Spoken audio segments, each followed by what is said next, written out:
Hey everybody, welcome back again. I'm doing something I haven't done in a long time on this channel, and that's play some Pioneer. So lately, I've had Standard to work on, I had Vintage and Legacy tournaments to play, but Pioneer has been sort of left behind. The format was unplayable for a long time because of the dominance of Inverter of Truth, but they banned that card, so Pioneer is open again. And I'm going to start my re-exploration of Pioneer with this sweet deck. This is a deck that I did a lot of testing with actually for Players Tour Phoenix in February, which is about 7 months ago at the time of this recording. So obviously the format's come a long way in 7 months, but this deck was a contender until we realized it just really couldn't beat Inverter of Truth. But that deck is gone, so here we are. The point of this deck is you'll notice the mana base is a complete disaster. That's because we're trying to cast spells that cost W-U-B-R-G, Wuburg, as they say in the biz. That's one of every color. Niv-Mizzet Reborn is a flying 6/6 for 5. When it enters the battlefield, reveal the top 10 cards of your library. For each color pair, choose a card that's exactly those colors from among them. Put the chosen cards into your hand and the rest on the bottom of your library in any order.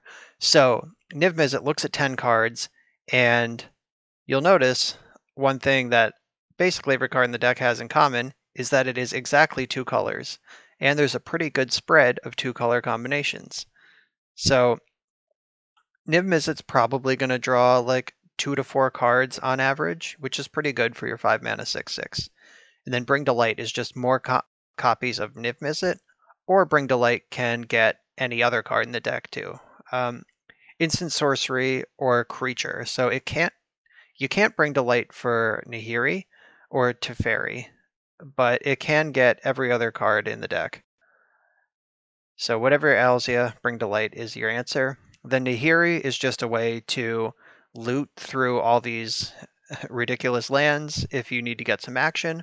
And Nahiri's -8 is put Niv-Mizzet into play, and end of turn it goes back to your hand. So you get 2 Niv-Mizzet triggers. So just a toolbox control deck with a Insano card draw engine built in. Featuring 4 of Teferi Time Raveler, because that is just one of the best cards in the format. That and Bring to Light are the only 4 ofs in the deck.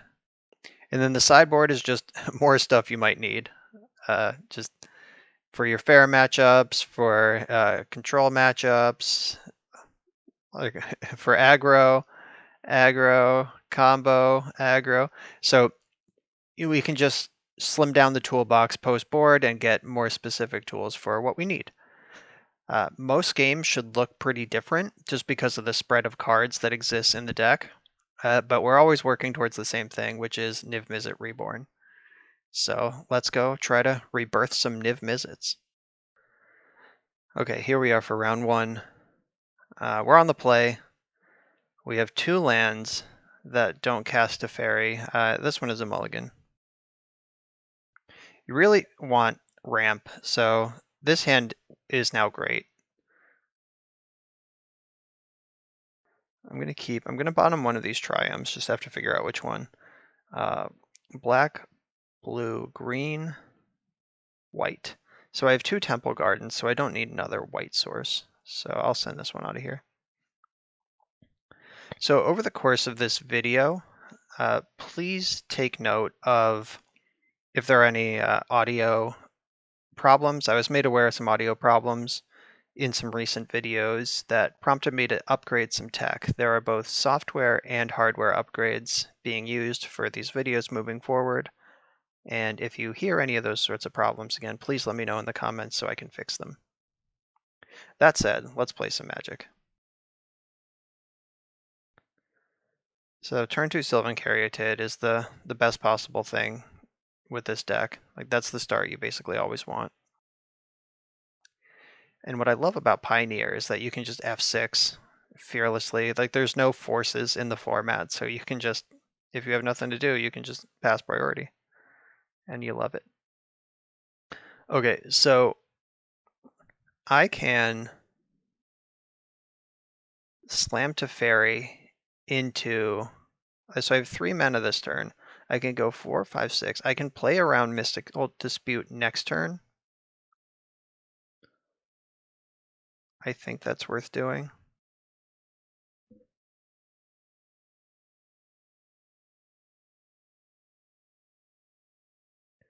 So if they Wrath me this turn, like if they play like a Witch's Vengeance or whatever, then I can slam Teferi, and that should be good against this blue-black deck. I could never play around Negate, so I'm not worried about that, but we can play Teferi here. Though blue, white, colorless.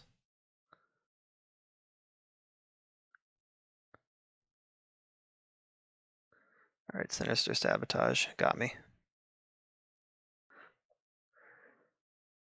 So couldn't have played around that one, or I could have played Teferi last turn to get under 3 mana counter spells, but what are you gonna do? You can't play around everything all the time. So now we're looking for a payoff of some kind. And they kept the card on top with Surveil, so they liked that one. Well, speaking of payoffs, 2, 3, 4, 5, 6, 7. So I can't play around Mystical Dispute. So I think I'm just going to pass the turn until I can double spell or protect or like cast some sort of bait spell.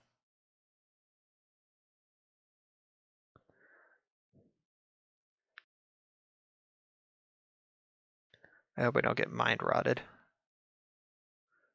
Okay, 2/2 shark. Do. Yeah, so this is definitely just some sort of Dimir control strategy.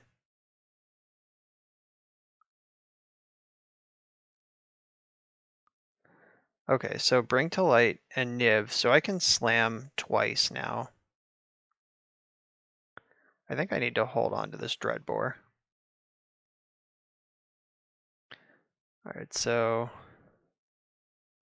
black. Nope, want to use blue for that. So this is the hardest part of the whole deck, tapping your lands, right? Blue, white, red, black, green. There we.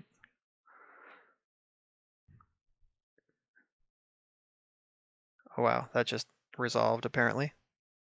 Pretty surprised by that. Okay, so they're just killing Niv. That's fine. The trigger is the important part. Wow, draw 4. Love to see it. Okay, so I'm going to pass the turn. I can Abrupt Decay this Shark if I feel like I'm under pressure, but Tolzamir will answer it next turn anyway. So I'm just going to hold my Abrupt Decay for like a Narset or something I actually care about.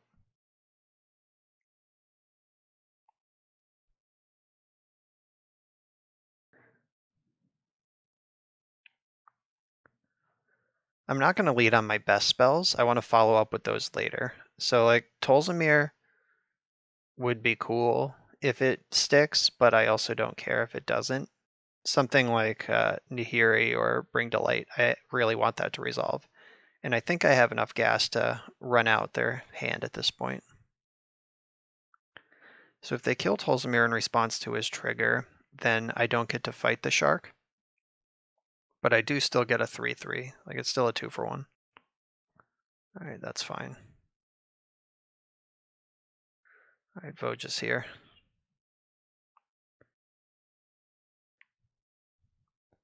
I'm going to take one more hit from the shark, but I'm going to decay it in the end step. Or maybe not. Do I care? No, I'm going to start looping Uro pretty soon. So I'll save this Abrupt Decay for the inevitable 4/4 or 5/5 shark.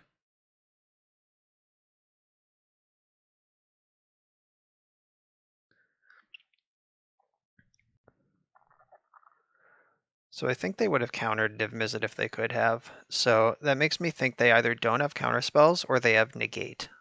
So Negate can hit Nahiri or Bring to Light. It cannot hit any of this other stuff. So blue, green, I have a backup red here. All right. And I have my Caryatid, so I have backup everything.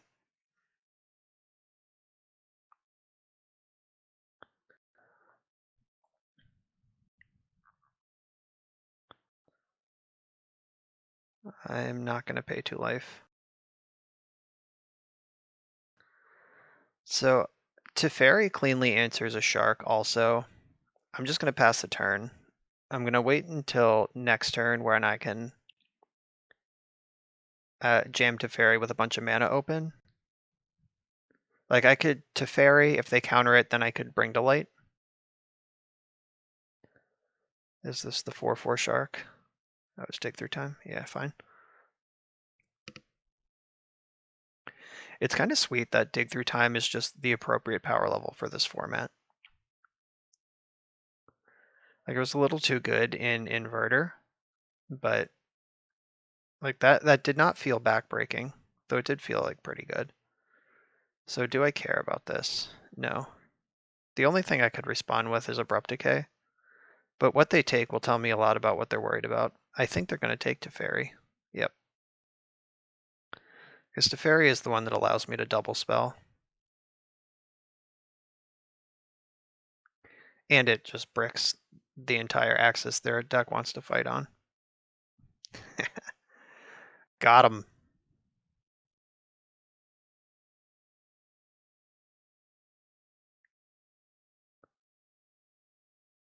That's why you play 4 of that card. I've drawn 3 of them already in the top 19 cards of my deck. Let's see what we got. All right, so blue, white.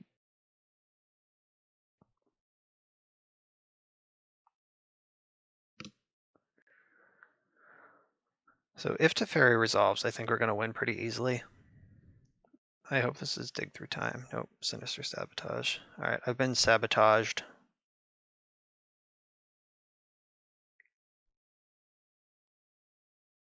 So I could go for Uro here, or I could Bring to Light. They put a card on top. I think I probably just want to go for Uro.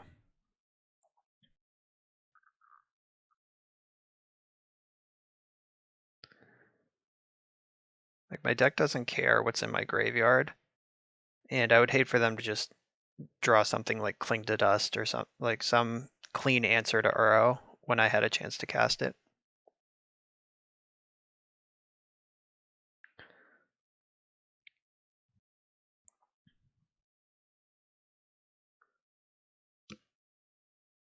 We've done a very good job ignoring the shark.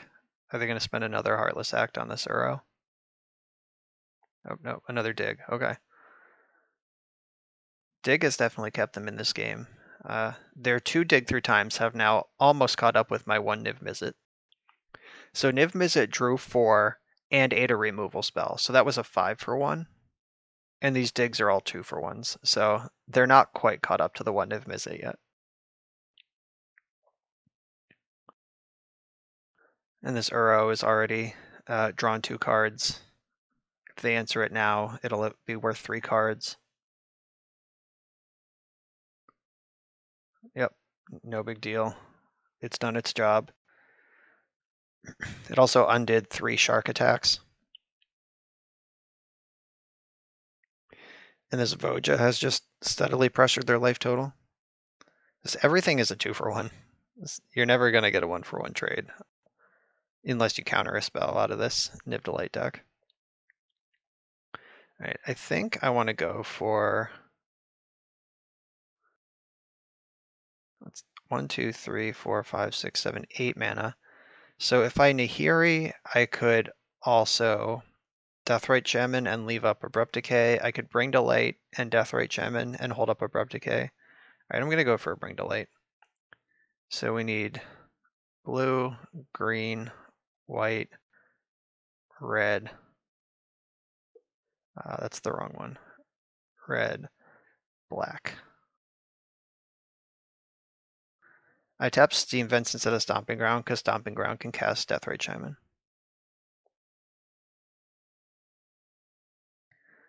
All right, so is there some techie card? I don't even know what exactly all is in this deck at this point. I I think Clothis will actually bury them. And it'll be really hard to kill. Yeah, so I'm going to go for Clothis over the Niv. So importantly, Bring to Light casts the spell, so they can let Bring to Light resolve and then counter the thing you cast off Bring to Light. All right, and suddenly they're under a giant clock. I'm also very close to Clothis being a creature. Ooh, Torrential Gearhawk, casting Dig Through Time. That came right on time. I was going to have their graveyard under control next turn, but that's super hot. I appreciate this card and this play.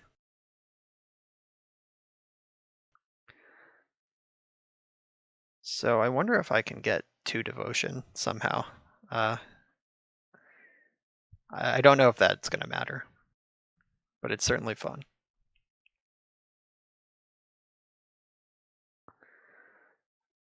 Blue is not really known for the ability to gain life. All right, and they're just Thoughtseizing me out of here. Unless they have some sort of combo finish, I think they're in some trouble here.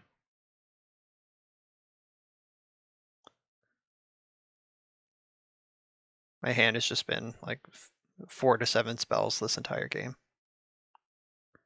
And it's really impressive how well the mana works out. There's no Blood Moon, no Wasteland in this format, so you can just do stuff like this. Though it's not free, I played a number of tap lands and everything else deals me damage.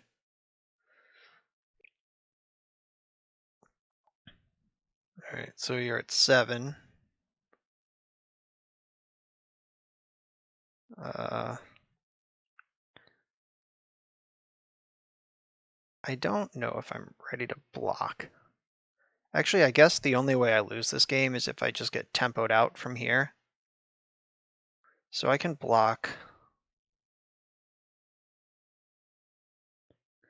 And I'm not going to Abrupt Decay. I don't want to lose to a giant shark out of nowhere.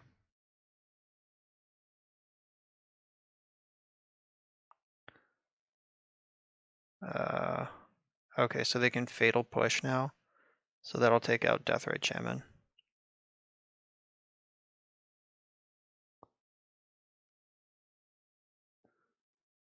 No big deal. Okay, so Clothis is going to eat Thoughtseize. And then 1, 2, 3, 4, 5, 6, 7 mana. So I can Nihiri this and Dreadbore this, or I could Kalitas and Dreadbore this, which puts an extra power into play. I don't think I need to do that. I think I just need to make sure I'm still alive. So white, red, and 2 other colors. I'm going to leave up red-black for the Dreadbore. So Nihiri, exile target tapped creature, Dreadbore, kill this creature.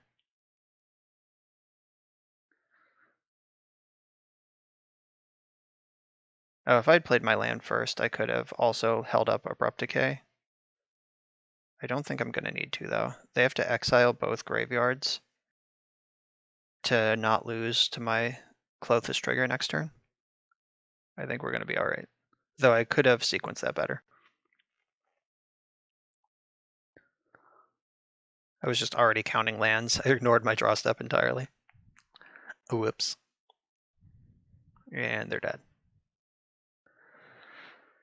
Yeah, it's really hard to fair and square the Niv-Mizzet deck. Just 1-for-1 them. Alright, so Sirach can't be countered, and other creatures can't be countered, and it has flash. That sounds pretty good. So Sirach's coming in. I think I like Thoughtseize, so we can check their hand before we go for anything big. Rakdos' Return would probably mess up a deck like this, though that does play into basically every counterspell that exists, so maybe I don't like that. Nicol Bolas Ravager is pretty cool. but I'm not sure if it's actually good here. Let's see what cuts we want to make. I can cut Slaughter Games. They're not a combo deck. There's no one card they're leaning on. They don't even have like Uro because they're just blue-black.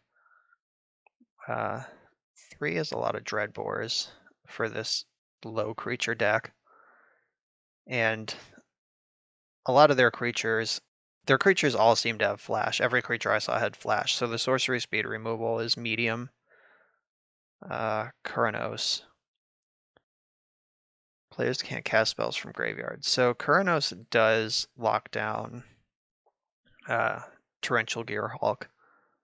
They still get the body, but they don't get the dig through time off of it. Kalitas does very little in this matchup. Like, they're not coming at us with that speed. I like Utter End. Tolsimir is like not good in paper on this matchup, though it it was the card that won me the last game just by being a 2-for-1, leaving a 3/3 body behind. Though I think it's cuttable. Also, Tolsimir is my only Selesnya colored thing to hit off Niv, so maybe that's just a tiebreaker of what if I want it in or not. And I don't think I need Hour of Devastation.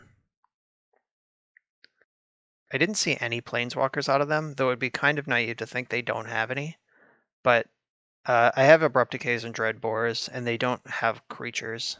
And the creatures I did see don't die to Hour of Devastation. So the last question is this Nicol Bolas, do I want it or not? And I think it's no.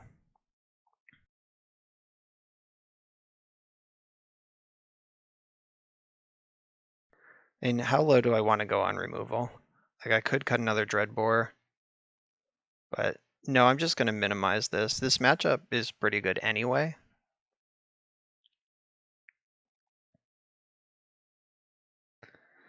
All right, this hand is solid. I'm basically always going to keep any hand with that can make 3 or more colors of mana. All right, and finding the Bring Delight's a big deal. I'm not going to Thoughtseize turn 1 because there's no reason to. It's not like a combo deck in Legacy or Vintage that's going to kill you if you don't Thoughtseize them right away. Like, I want to dance this Thoughtseize to like let them sculpt a little bit and then take the important card on a turn where it matters.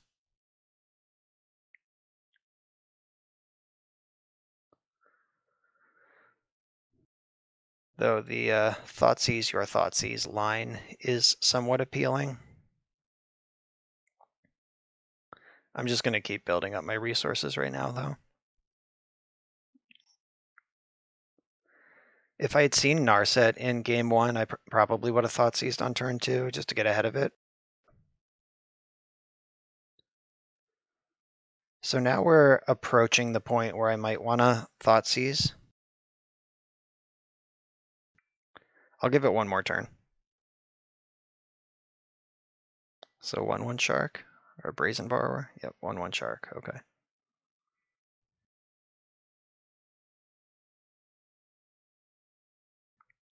I am going to need a land in the next 2 draw steps.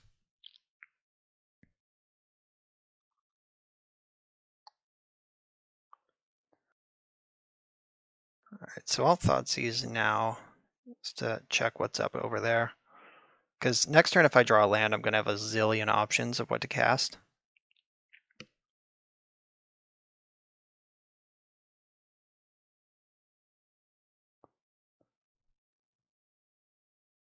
Just sharking in response. All right, so Thoughtseize, Noxious Graft, Aethergust. So they have a super reactive hand here. Noxious Grasp I don't care about at all, because all of my things, at least 2 for 1 if they resolve. I think Aethergust is the most annoying card here. If they double Thoughtseize me, I'm still going to have like 4 more spells in my hand. So I'm taking Aethergust. And I could Dreadbore this Shark right now to seriously decrease the clock. I think that's worth doing. Using the Fabled Passage this turn is a little bit awkward. because now if I draw a red source, I won't be able to fetch for a white source, and vice versa.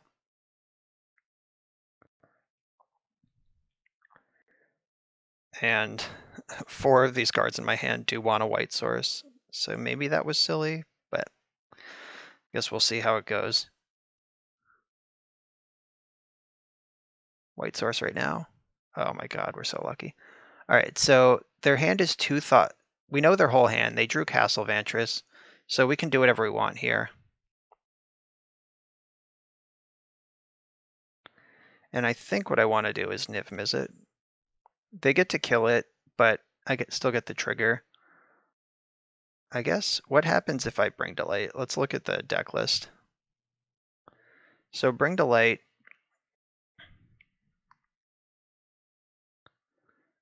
Sirach's already in my hand. Bring to light, I could get Klothys and start controlling things and they can't really interact with it. That might be really good, actually. Yeah, I think I just want to get Klothys chunking, because that's going to invalidate this shark and mess up their future dig through times. Alright, so green, blue, black, white, red.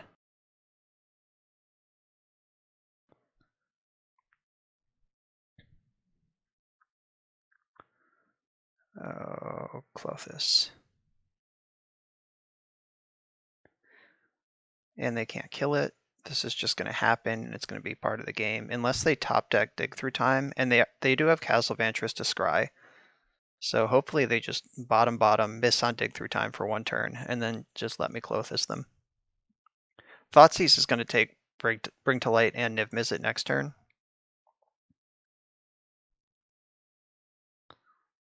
In the argument too, they top bottomed with Castle. The argument to stick a Niv-Mizzet that turn when I know the coast was clear and fill up in the face of these double Thoughtseizes is a pretty good one. But I'm pretty comfortable with the line I took.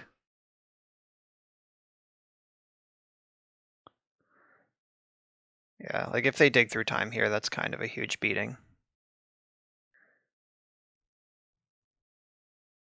But if they don't, I guess they would wait for a Klothys to go on the stack.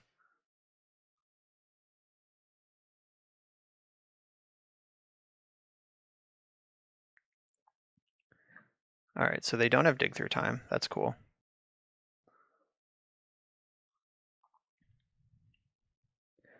I'll play the Tolzamir.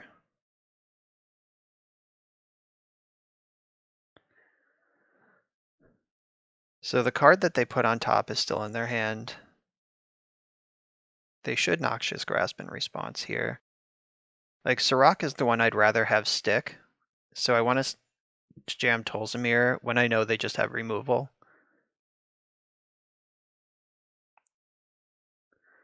Alright, so now I'm way ahead in the race, at least. But they have spicier top decks. I guess that's not even true. I'm just like, they left Censor on top. That was the card they scried to the top. I don't know about that. Like, what are you censoring? I guess if I did draw an untapped land that turn. So there's the Watery Grave. And they shocked it in. So 1, 2, 3, 4. Shocking in Watery Grave makes me think that they drew some 2-mana spell.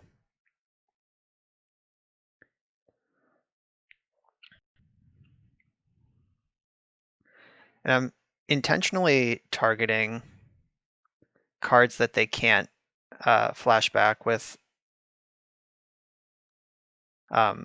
Torrential Gear Hulk. So I could Nihiri and just remove the shark. They have 1 unknown in hand, but they shocked in so they could castle.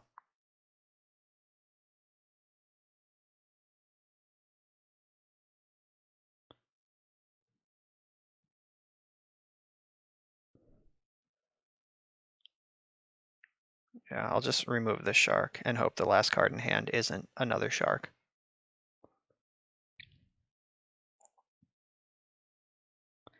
Nope, as predicted, it was just castle mana.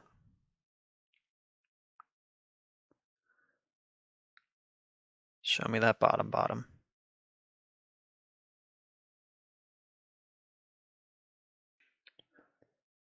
Sirach, despite being uncounterable. Oh, they topped. Wow. That's the opposite of what I wanted. Sirach is uncounterable, but it's not unkillable. So Noxious Grasp can destroy a white planeswalker, which is Nahiri. So yeah, I'm just gonna keep targeting things they can't flash back with the Gear Hulk.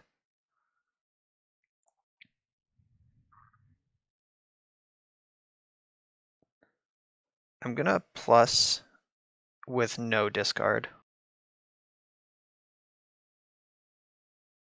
Because Abrupt Decay is exactly what I'm looking for. Like if they go for a big shark here, Abrupt Decay is the perfect answer. And Shark and Gear Hulk are like the two things they would have kept on top, I think. Yep, and there's Gear Hulk.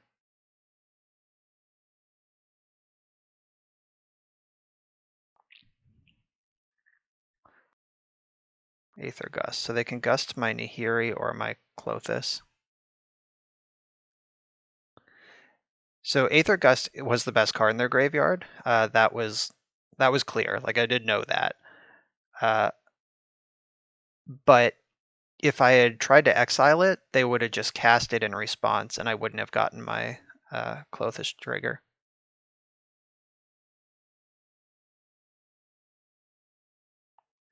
All right, let's see how wrecked I am. Red,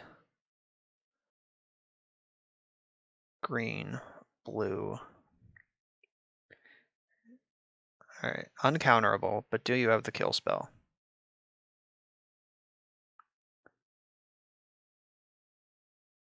They do have the kill spell. All right, so now it's Klothys versus Torrential Gear Hulk, dual decks.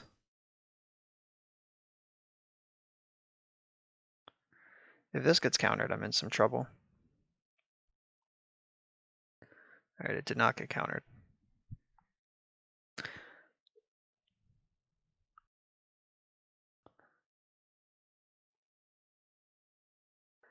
So we're on a pretty quick clock here. Klothys does buy us a turn.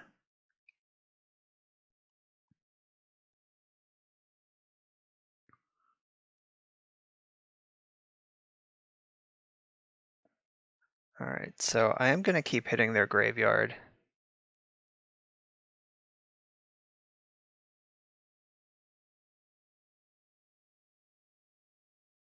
I could be hitting my own graveyard and try to, like they can't dig through time or Torrential Gear Hulk to stifle my trigger if I go out of my own graveyard. But they are in top deck mode, and I don't want to. I want to make dig through time as difficult to get value off of as possible. Oh, here comes the shark. Glad we held that Abrupt Decay.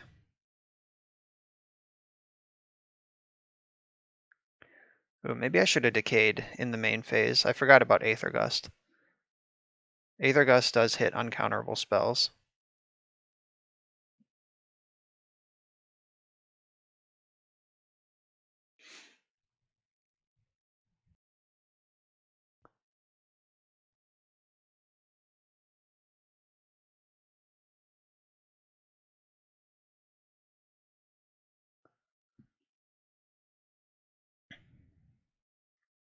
All right, not blocking. Don't need to do that yet. All right, another Abrupt Decay.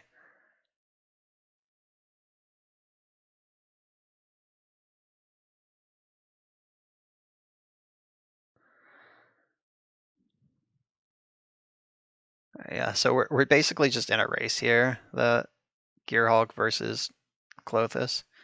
And somehow the race is pretty close. This castle has been insane. I think we would have won this game easily a long time ago if they didn't have castle, but they do. But the Abrupt Decays I left in are paying off.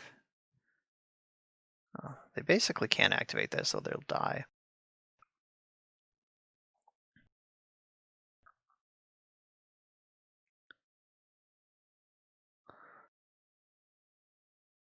Some grindy control magic here. Eventually I'll block. Probably next turn I'll block with my Caryatid. I don't want to waste it if I don't have to, though. Are they gusting? Okay, yeah, so that happens in my main phase. Okay, I have to bottom it at this point. I have to do better. Okay, so they are now firmly in the driver's seat. So now they can castle Lochthwain if they want. Still preferring to Vantris. And I'm definitely blocking this turn.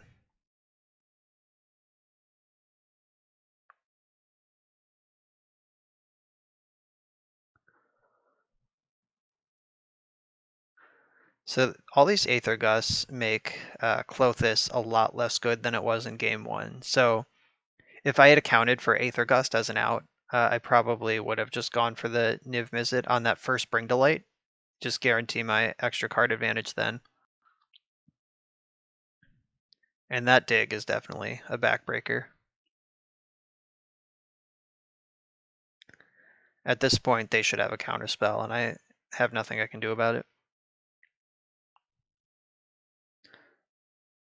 Well, that's the best draw, so let's see if it works.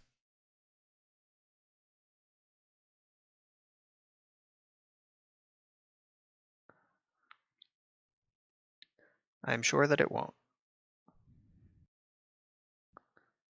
All right, all right. I am comfortable that we've lost this game. Okay, so now I have to remember Aether Gust and plan accordingly.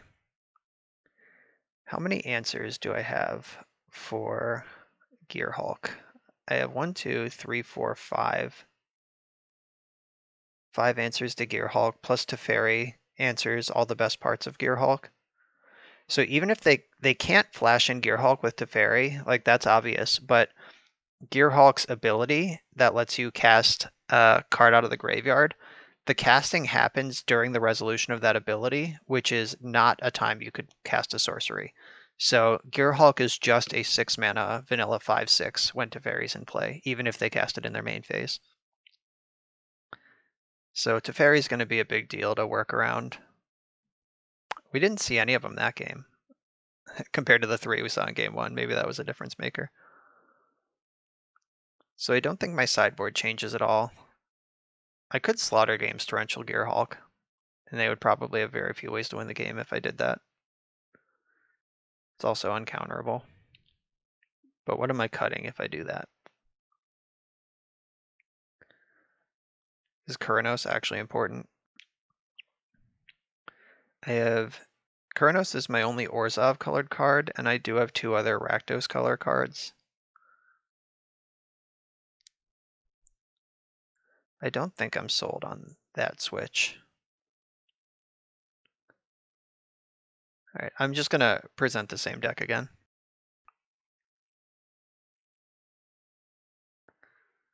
And there's a Teferi, but it's a 1-lander. Cannot keep a 1-lander in the 5-color ramp deck. I will keep this 2-lander though. Send one of these Dreadbores to the bottom. This hand's pretty reliant on getting this Uro moving.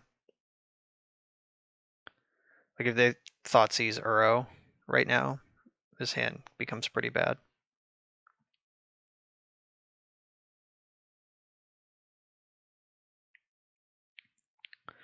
All right, crunch time. We are literally on draw a land or don't draw a land mode right now.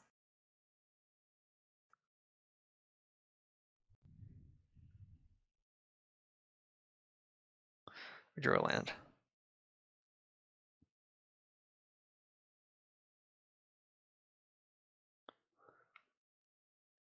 Let's see how aggressive they want to be. All right. Yeah, I think it's crazy in almost all circumstances to counter the front half of an Uro, but maybe they had the soul read that I really needed that to happen. So now I can cast Nahiri if nothing else materializes. Ooh. That one can be nasty. Okay, so Niv-Mizzet. I think we just shove. All right, so black, blue, green, nope, red, green, white. All right. They have so many ways to answer this, but I like putting the pressure on. Opting is exciting. That means they didn't have the sabotage and they bottomed. All right, and we're just in there. Sometimes you just gotta shove. Teferi and Klothys, the two of the best cards in the matchup. Right in the hand. Alright, it drew 3 cards and got a removal spell. That's a 4 for 1 in the control mirror. We take those all day.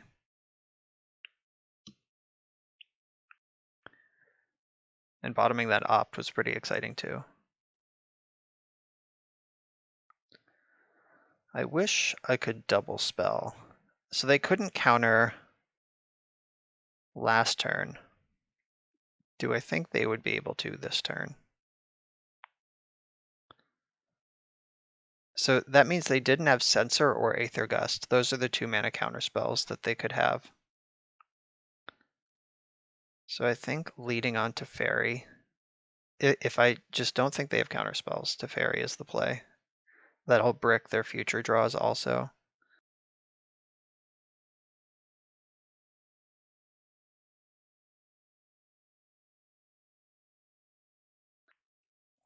And leaving up Abrupt Decay protects it from a shark. Bummer, they found Mystical Dispute. Alright. That's fine.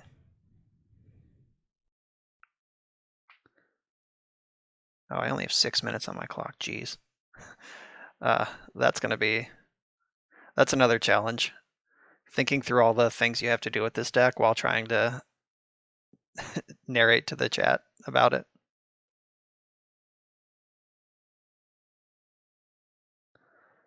Alright, so I have plenty of blue, plenty of green, white. I need black.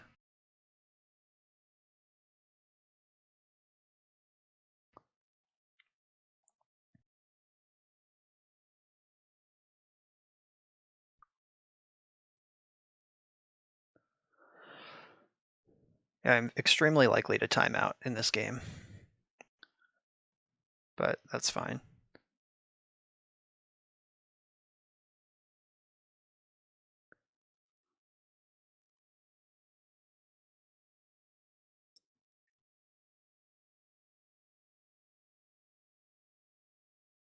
Just trying to think about what the next play is. It might just be Bring to Light. Just keep shoving the big ones. Like they didn't have Mystical Dispute the turn before. Then they had Mystical Dispute. So that was the draw for the turn. And then they've drawn one other card since then. So they only have one card in their hand that could be a counterspell. Like I just don't believe for a second that they could have countered Niv-Mizzet and didn't. I could also just double spell now. Maybe that's better. Red, green.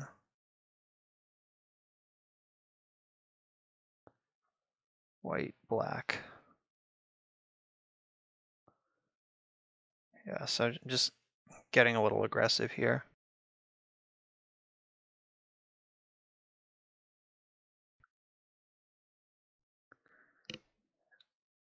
All right, so now they're on a 4-turn clock from these 2 permanents. I can definitely play 4 turns in 5 minutes. So now putting them in a reactive position means they can't just hold up counterspells forever against what I'm doing.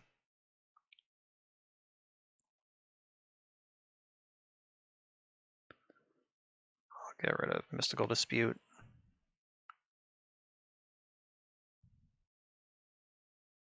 So they have the dig in response, it looks like. Yeah, fine.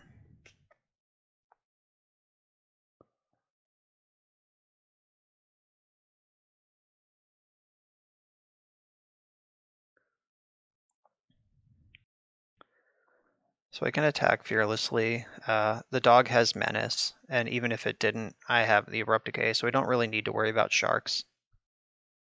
I don't need to worry about Gearhulk either, because it has menace. Gearhulk is just a 5/6 with this ability.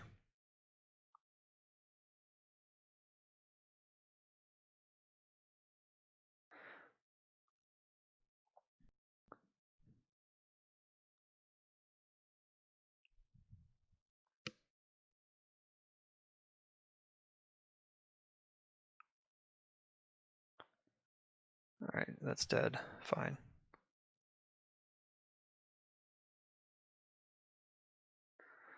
I'm gonna play Bring to Light, blue, black, red, green, white. Gonna do this while their counterspell options are low, get a Niv.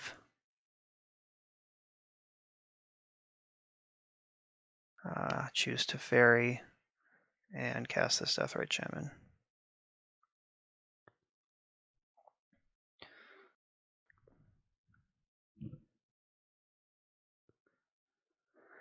So now we have multiple sources of pressure. We can mess with their graveyard. As they could Torrential Gearhulk right now and to Noxious Grass my Niv. If they have a Gearhulk, they have to do it now because it's never going to be an option again once Deathrite is up. Extinction Event, oh no, that one's pretty good. All my odd-colored creatures. So Clothis gets a nice juicy meal this turn. There's not a whole lot they can do to mess that trigger up. White, blue. Lead on Teferi.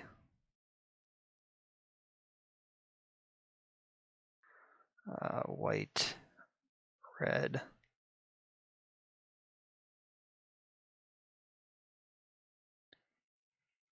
I'll save 3 mana by cycling Triome with Nahiri instead of with its own ability.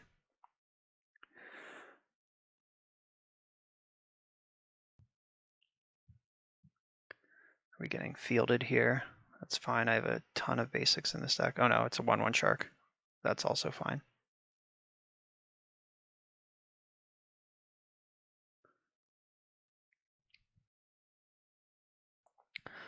Thoughtseize is not super juicy. I would suspect they take Utter End, just because that's the most versatile card in the hand, unless they plan on answering Nahiri this turn. Alright. So they took my backup Nahiri.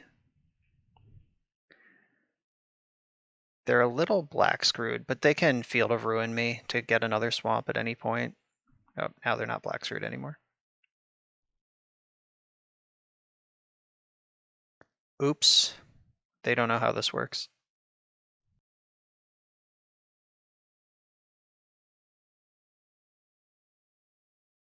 Teferi.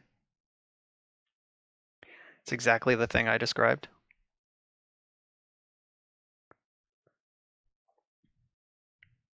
Now we have to, yep, they just learned a hard lesson about Teferi.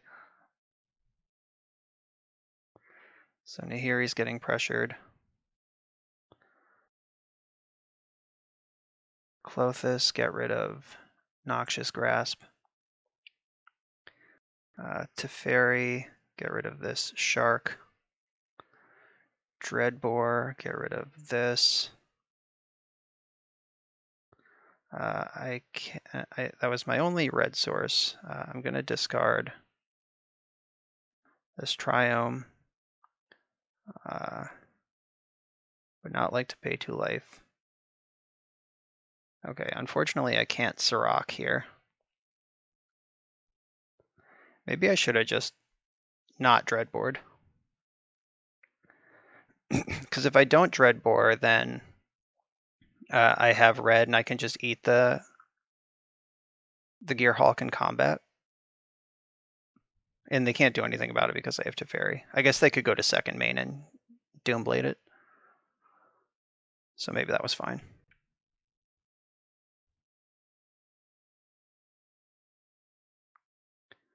That's fine. That was mostly being used for white. I should have got my mountain so I can double spell red cards. Someday I'll play correctly, but I'm just trying to play fast here. Get rid of Thoughtseize. I don't want to mess with that. Okay, so playing too fast again. That should have just been cycled with Nihiri. But I can see the end in sight, and I believe I can win next turn.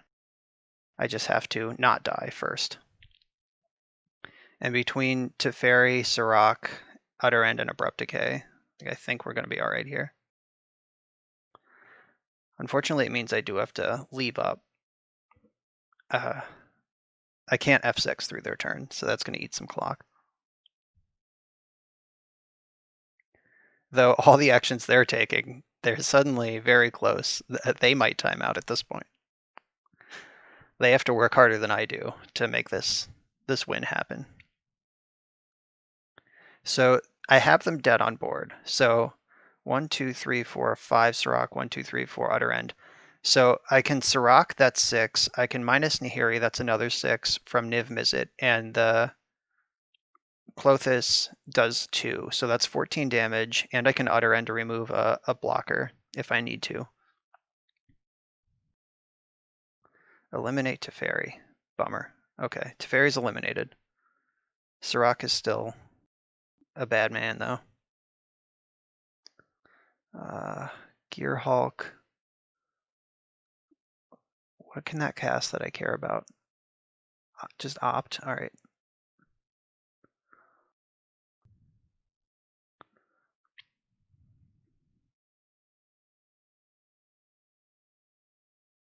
Okay, so should be able to win from here. So Utter End. Just make sure I don't tap mana that I'm going to need for Sirach. Get rid of that. Then they can't counter this. Green, red, blue. Sirach's in.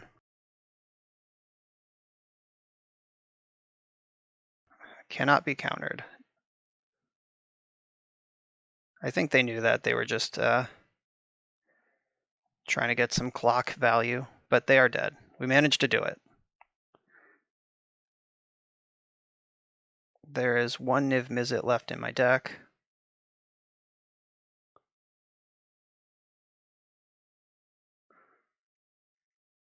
Skadoosh. Wow, that even turned on Klothys. All right, and we managed to thread the needle with the clock. And we were pretty firmly winning that game. It was just against the timer, but that was sweet.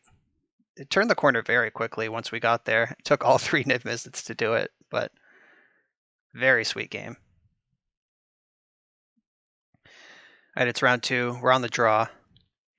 We have turn 2 Sylvan Caryatid, so I'm going to keep.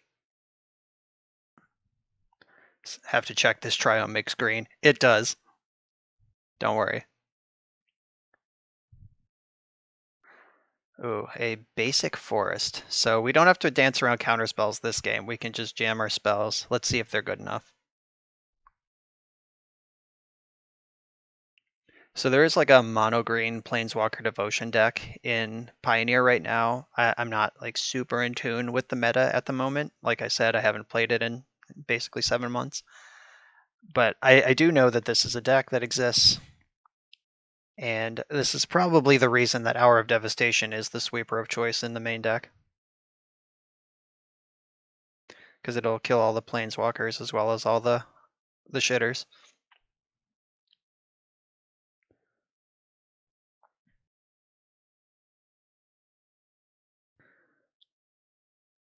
All right, so I could cast Nihiri next turn, depending on what they do. Like, Klothys is probably not what I want in this matchup, basically at any point. But I could Uro or Nahiri next turn. Uh-oh. Nissa is shaking herself. Yeah, turn 3 Nissa, who shakes the world on the play, is pretty reasonable. It's a good start. Respectable stuff, I guess. I'm pretty sure I'm going to Uro at this point. Like, I really need to find a Bring to Light and cast it before I'm dead.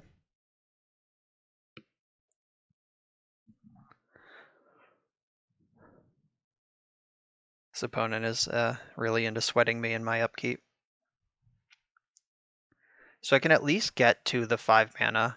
Is it of 5 colors? Yeah, so black, green, red, white, blue. Yeah, okay, so it is all the colors.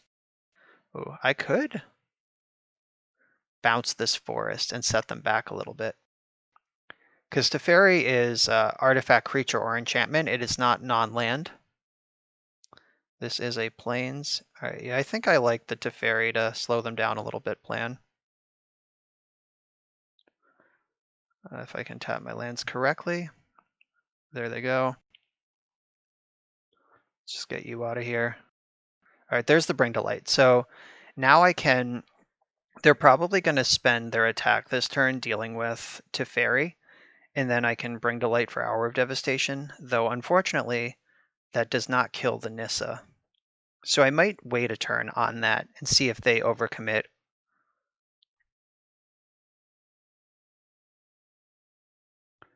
Or I guess it depends on how desperate I actually am.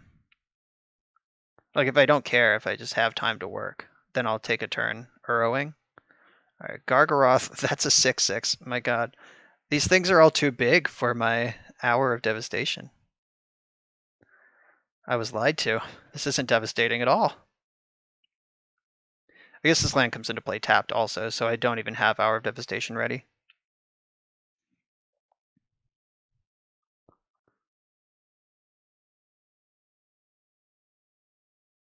They should attack Teferi with these 2 elves, I think, and me with the forest. All right, that is what they're doing.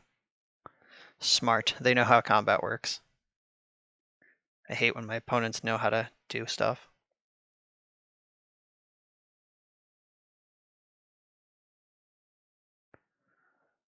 All right, so they have 2 cards in hand. One of them is Forest. Uro is going to maximum value because I have 2 lands to drop.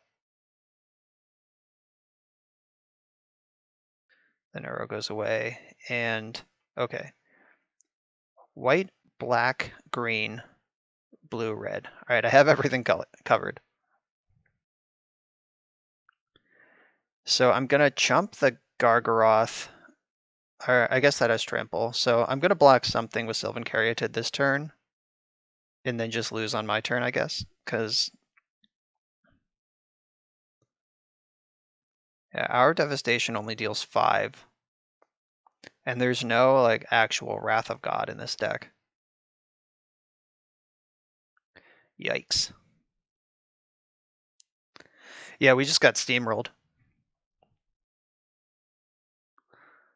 Vivian gives +1 and trample to various creatures.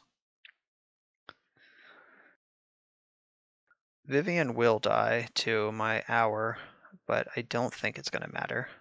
They get left with 6, 7, 8, 9 power in play, and I'm going to be at less than 9. Yeah, I have no outs here. Okay. That was a study of the Planeswalker deck in action.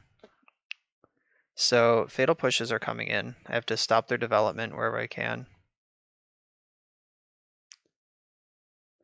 So I want to be picking off Mana Idiots. Probably want Casualties of War to clean up in the mid game. Like I'm gonna have to stabilize and then clean up later. So Extinction Event's probably something I want to. Thoughtseize is great on like turns 1 through 3 and horrendous after that. So that's a close call. What is not good? Slaughter Games is not good. Kalitas is pretty good. Deathrite Shaman is not good. Hour of Devastation is my best card, but also is somehow not good, as we've learned. I have all these Dreadbores too, so maybe I don't need casualties. Yeah, we just didn't draw any spot removal that game one. I think if we just Dreadbore the Nissa on curve, we're fine, but obviously it didn't have it, so what are you going to do?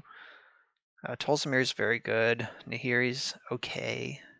Maybe Nahiri sucks. Like, Nahiri is a 4-mana thing that might exile a mana creature.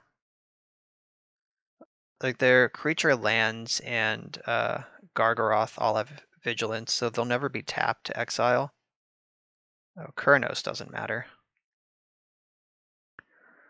Oh, Klothys doesn't matter also, so Nahiri is better than Klothys, that's for sure. Blood Baron of Vizkopa is a 4/4 lifelink creature. So maybe just putting that in the way of stuff is worth doing. Teferi, this is not a great Teferi matchup. So those are shaveable. I'm just messing around at this point. I don't know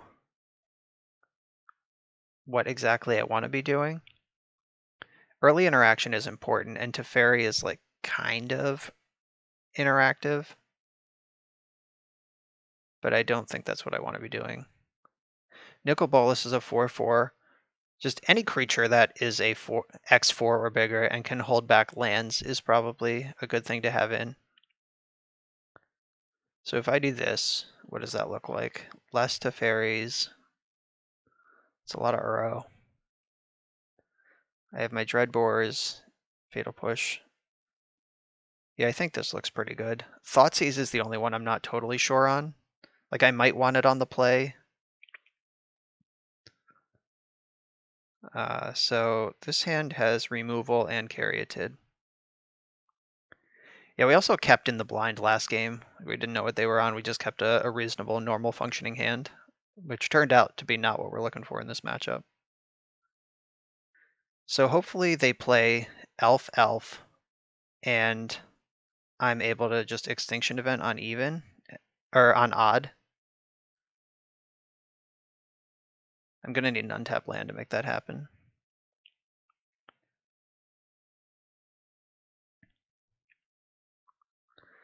Kalidas is one of the best cards in this matchup. Ooh. So there's some devotion.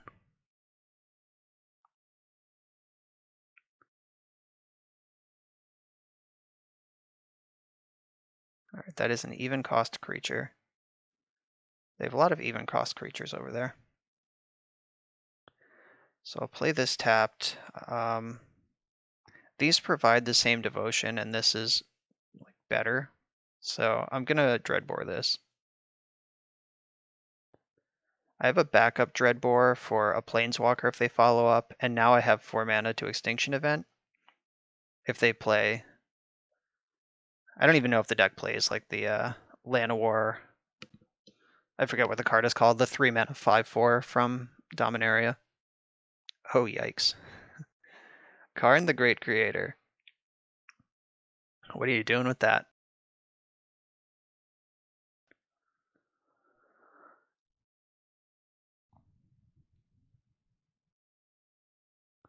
So I would very much like to draw an untapped land. Like, basically untapped lands for the next 2 or 3 turns would be a great place to be.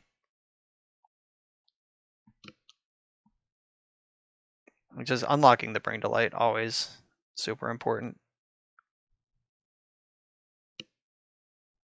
And I don't want to Extinction Event even, because that would get rid of my creature. Alright, so Stonecoil Serpent, if that's their best thing they can Karn for, then alright, cool. So we can Bring to Light here. So red, blue, white, black, green. I'm gonna get Niv-Mizzet.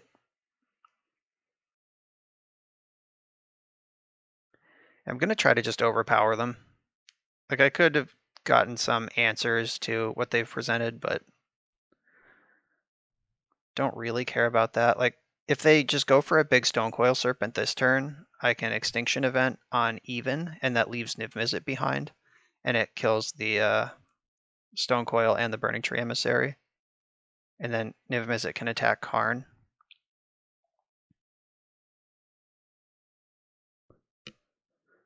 Guess we'll see what they got. They also have another Wish with Karn. I hope they don't have something that kills me.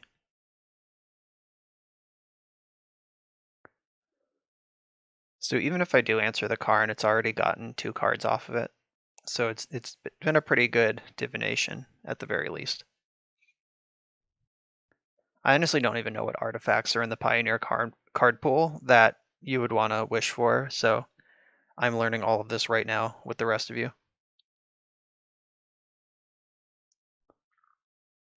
There's nothing like Lattice or Ensnaring Bridge that can just shut me down. I'm pretty confident at that.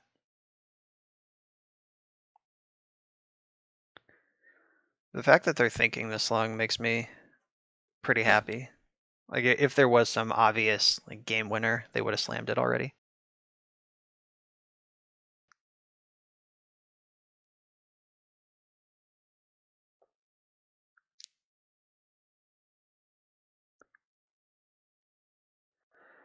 Deep in the tank, deep in the tank. So if I don't draw a land, I just Extinction Event and attack. If I do draw a land, I could Kalitas plus Dreadbore. Is that depending on what they do? Wow, God Pharaoh's Gift. That is a hot one. They were not kidding.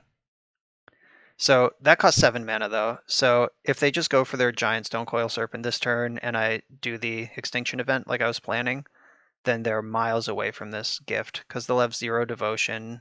They'll lose their, or I guess they still have Llanowar Elf. So 1, 2, 3, 4, 5. They'll still have 5 mana. So I guess they're closer than I had hoped. This lets me decay it though. So black, boom, boom. That makes black. So Extinction Event on even. Those are gone. Yes, Abrupt Decay this. All right, so now they have 4 mana and nothing going on. And I have Teferi, or I can't Kalitas plus Dreadboard. I don't have enough black, but I can play Kalitas and set up a Dreadboard for the next turn. All right, they've regrown their devotion very quickly here.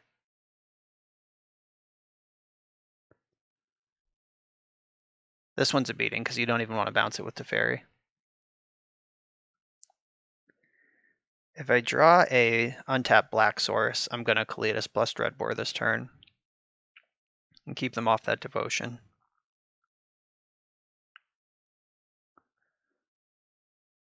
This is a sweet artifact, though.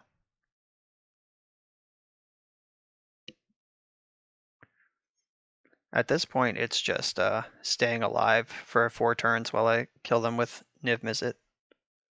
I don't think they have ways to answer it in their deck.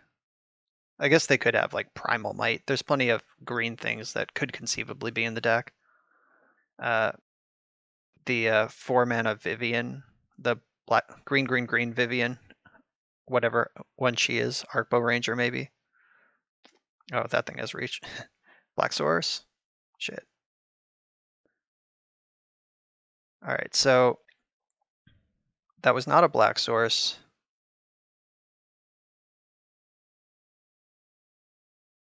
Luckily, Gargaroth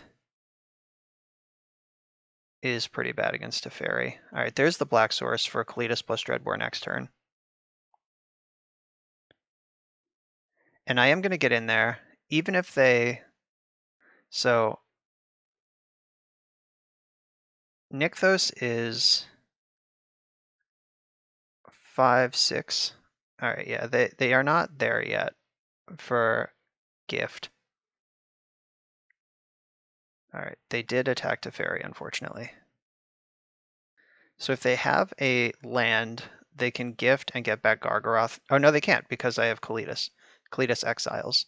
So I'm going to Kalitas plus Dreadbore the Gargaroth. It gets exiled. I get a zombie, and then I continue my beats in the air with Niv-Mizzet.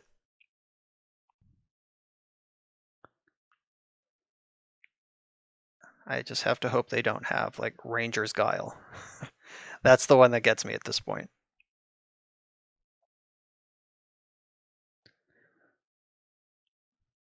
All right, sweating me in my upkeep again.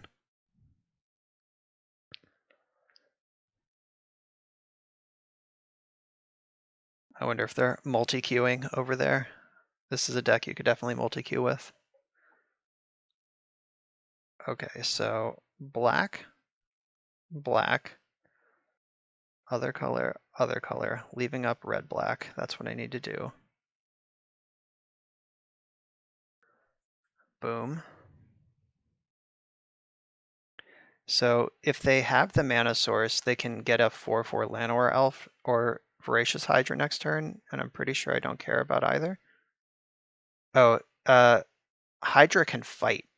Okay, so I do care about that. So Hydra can arrive as a 4/4 and fight Kalitas, which is a bit of a bummer. All right, this Hydra can also just arrive and fight Kalitas. Okay. But Tolzamir can arrive and fight. Ooh. Is there something that kills them in my deck? Tolzamir's already in hand. I think I boarded out Kuranos. But that doesn't matter. Godpharaoh's Gift exiles. It doesn't put the creature into play. It exiles it and makes a token, so irrelevant. Slaughter Games was boarded out. Yeah, I think I'm just going to sit on the Bring to Light, and then I can use it to get Hour of Devastation next turn.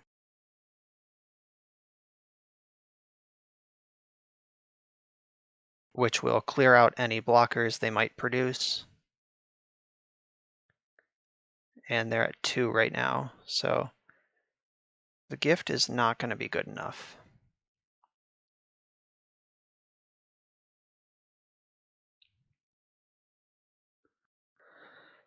All right, and they're Deadzos.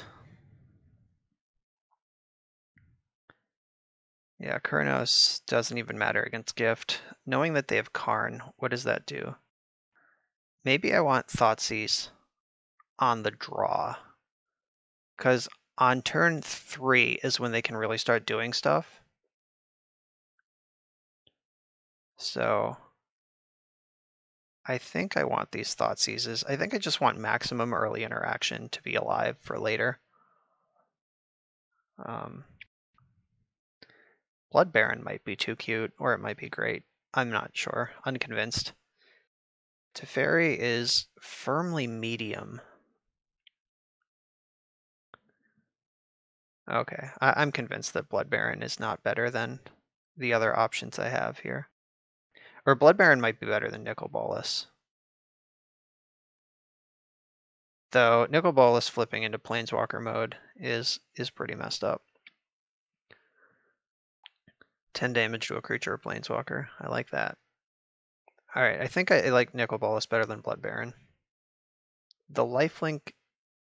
It's basically lifelink versus upside. The floor on Blood Baron is a lot higher than Nicol Bolas's floor, but Nicol Bolas's upside is a lot better. Okay. This is the plan.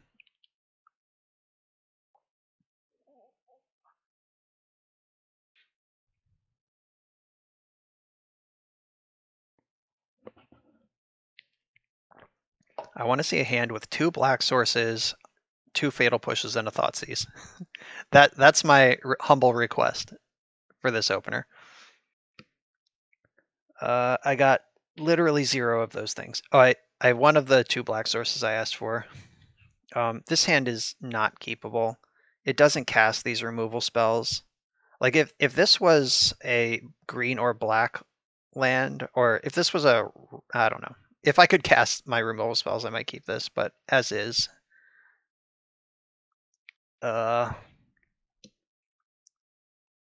This one also desperately needs red mana. Yeah, I'm just gonna have to mulligan this. All right, I'll keep this one. So there we have it, folks. The 5-color mana base finally punishing us. I should have bottomed one of these triomes instead of one of the untapped lands. Like I really need to cast this Teferi on turn 3. That was a whoopsie. I was thinking it, but I was busy talking, so I didn't actually do it. All right, so that was a great draw. Let's get one of these that makes black into play.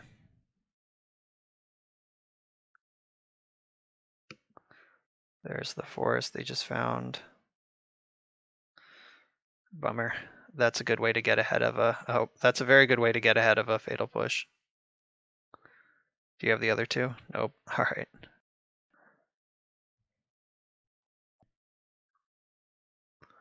All right, I'm just going to whack one of these now. I can't have them playing Nykthos and getting 5 mana right away.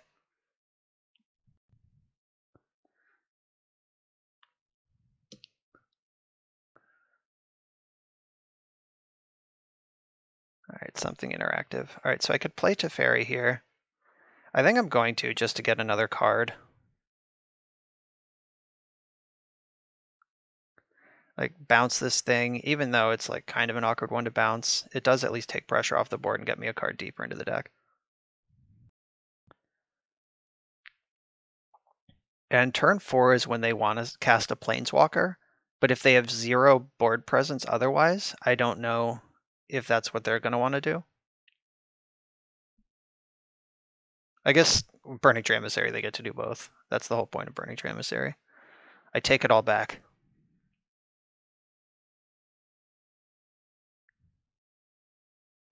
All right, so I get to Bring to Light next turn. That's pretty nice.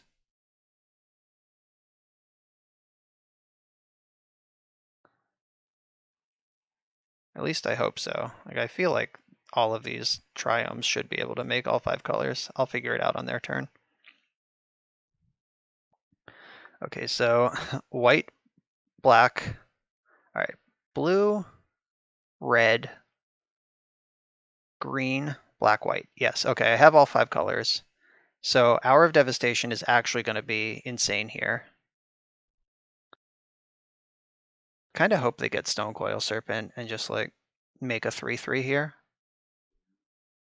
because that'll mop their whole board. And they're going to attack Teferi with Burning Tree Emissary here, so that Teferi will gain me 2 life on the way out, and he's going to die anyway. And if they don't, then I can just bring to life on their turn. Heart of Kirin. All right, that one's pretty good. That dodges my sweeper. Come on, do something with this mana. They didn't do anything with the mana.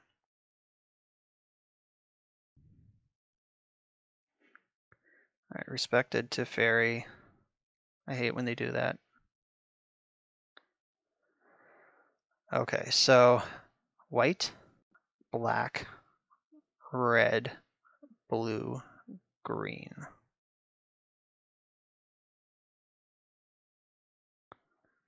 We're going to devastate this world.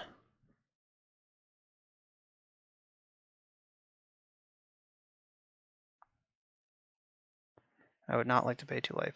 So now they have 2 cards in hand. I have Niv-Mizzet to reload. All right, Vivian's pretty good. They can activate Heart and then put counters on it.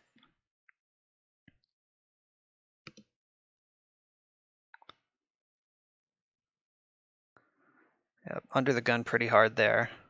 But I have a lot of answers. There's one of them. All right. So let's do this again. White, red, blue. Nope. Blue. Yeah. Green, black. All right, there's Niv-Mizzet with the Fatal Push for Heart of Kirin. Wow, Stone Brick. That's a thing that can happen. So let's hope they go for the fight mode with Vivian. Like if they activate Heart and then -3 to try to kill this. We just blow them into the future.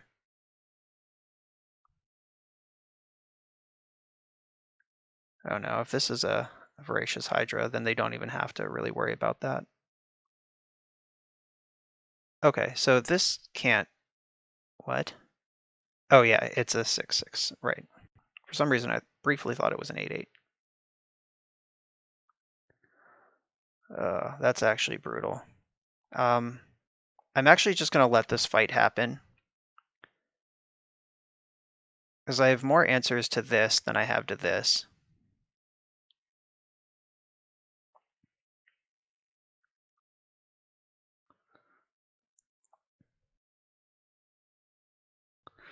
Let's hope they just pile all the counters on there.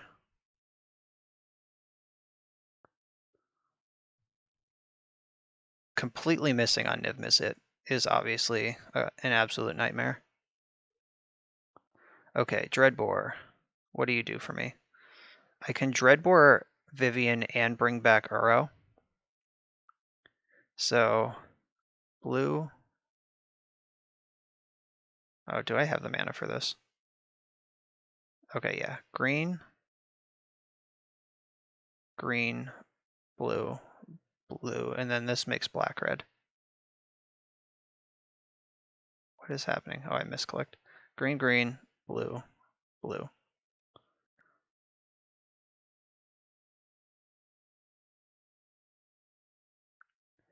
All right, Uro, save me.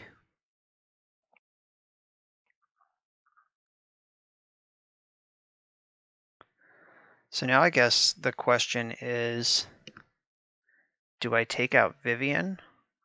Or do... Oh, they're Hellbent. I'm going to take out the Hydra.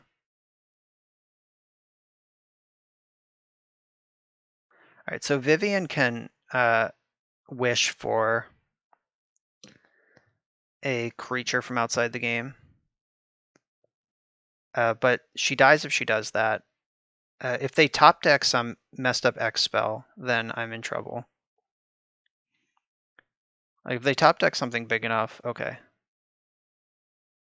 That's not quite... So they can get Stonecoil Serpent and then put some counters on it, and that's actually pretty good. Oh god. Okay. That I don't really care about. I'm actually really glad that wasn't Stonecoil Serpent. All right, I can answer that and get my Uro back at some point.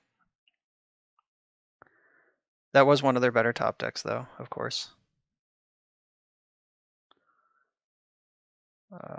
Is there an Ahiri in my deck right now? There is not.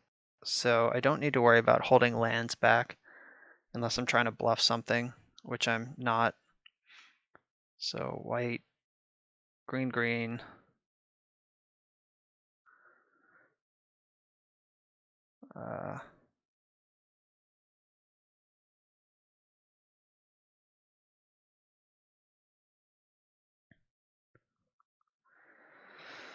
Okay, so both of these can wish for stuff.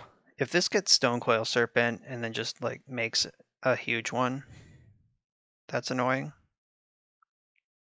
It looks like that's what they're going in for. They like ritualed with the Nykthos. Unless they have something even bigger. All right, they wished with Vivian. Oh, they can make this a 5/5 with Karn. Oh, Jesus. That's a card in their deck, apparently. Not sure I can beat this one. Let's see if they can maneuver taking me off 5 colors, because Bring to Light for Utter End does answer this thing. Utter End is still in my deck. All right, yeah, they gave up on trying to figure out my lands and just made a giant Ulamog. Yeah, pretty sure I'm losing this one, because even if I do top deck and out to Ulamog, then they still have this Karn happening over here. Remember that when they were Hellbent with just a Vivian and nothing else?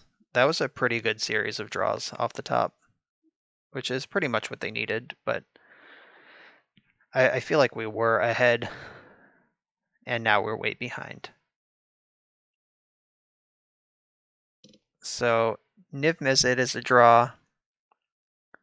Uro's a redraw. Bring to Life at least gets rid of the Ulamog. Or Bring to Light. I keep saying Bring to Life. That's not what that card is called. I think blue is the color I'm most stuck on here. All right, that removes some of my options. Dreadbore. Indestructible. Cannot be destructed. And, okay. Yep, we're dead from here. Yeah, we did what we could. We had a Niv-Mizzet completely brick, and then they ran perfectly off the top. So we got unlucky once, and they got lucky once, but that was a lot of back and forth. And this mono green deck is insanely powerful. So that was a sweet matchup. It's round 3. We're on the play. We do not have Caryatid, but we do have Uro. So Uro is a ramp spell. It gets you from 3 mana to 5 mana. And assuming we're allowed to Goldfish, we do have a turn 4 Bring to Light here. See what the opponent has to say about that.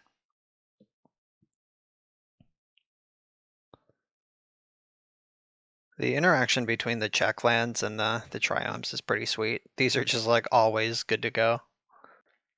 Also another play pattern with Triumphs is that in like leading on one of these is fine, but even if I don't draw a 2-drop, I'm probably not going to play the second one, turn 2, because if I draw like 2 lands over the next couple turns, I'd rather cycle this in the mid game than just have a land now.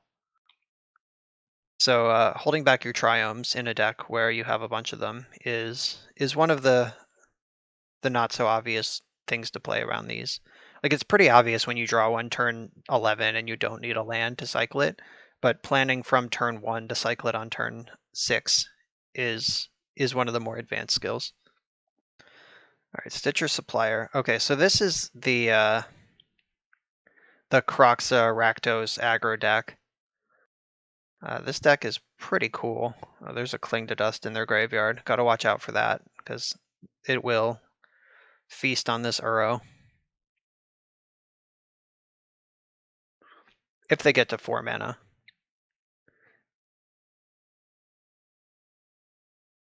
Yeah, this Rakdos deck is the other one that I built. Like when I decided to make a Pioneer video today. Uh-oh, see you later, Bring to Light. I guess they could take Uro, but I don't think that they should. All right, they agreed.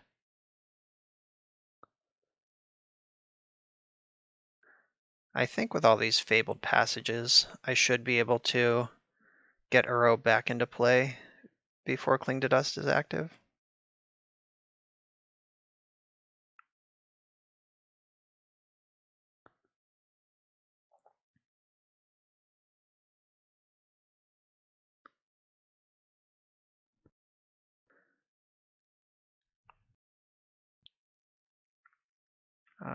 I don't think this matters. They go to 3 mana this turn. I cycle fetch. All right, it's actually not even close. I'm full of baloney. If they hit all their land drops, they're going to Cling to Dust way before I can get Uro into play.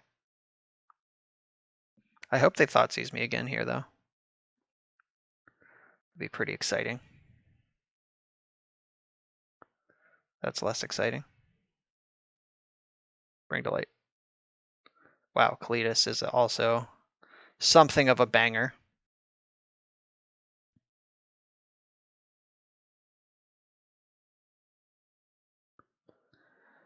If they can't remove Cletus straight up, then he will dominate this game.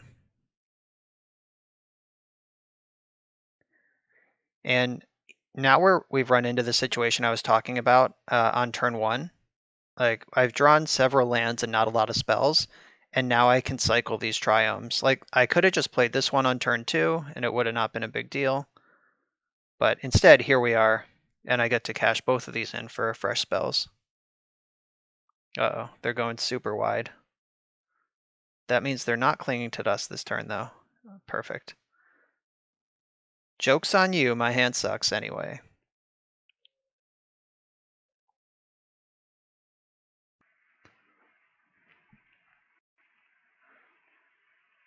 Oh yeah, they cracked Fabled Passage this turn, so that's actually completely insane. Okay, now we're in trouble. I need Bring to Light. If I can Bring to Light into Hour of Devastation, we should be able to win easily from this spot. But if I can't, then we're in trouble. White, black, white, blue, green, black, blue, white, black. All right, so I think I need, I'm holding the mountain, so this doesn't really matter. But I have more blue cards than white cards in my deck. All right.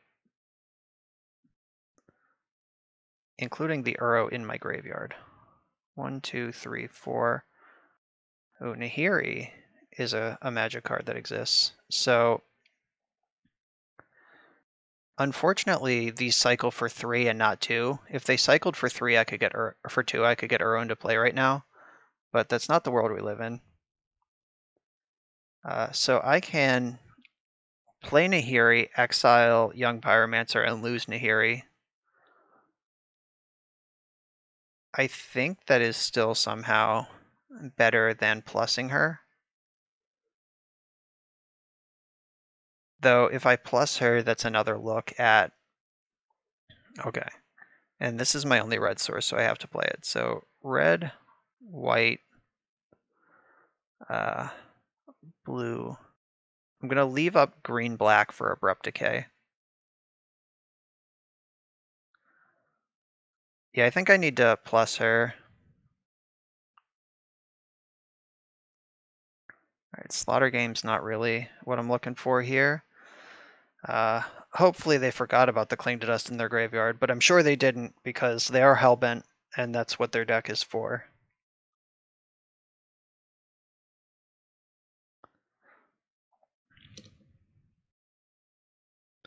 Yeah, 1 card short. Hilariously, if their Thoughtseize actually hit a spell, I would have been able to bring back Uro last turn. But instead, that didn't happen.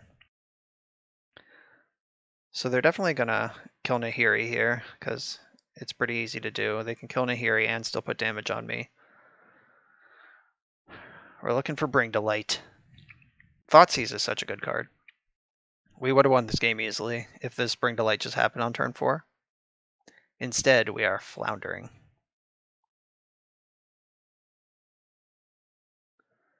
And continue to flounder. So 1, 2, 3, 4, 5, 6, 7, 8, 9, 10, 11. I'm in some trouble here. 1, 2, 3, 1, 2, 3. I think I have to cycle.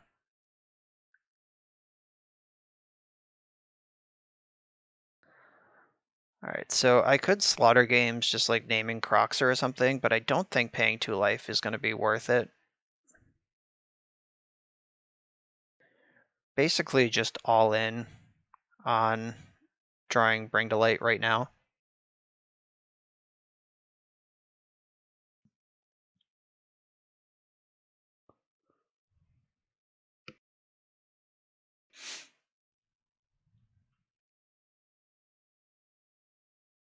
Can we do it? Nope. Alright, I'm going to slaughter games them to see their deck.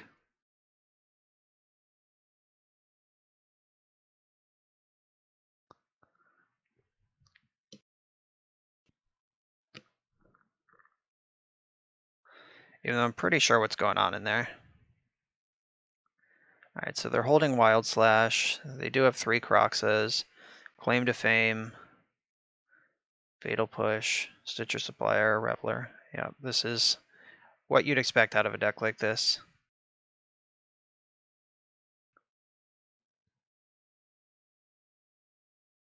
And then we're dead.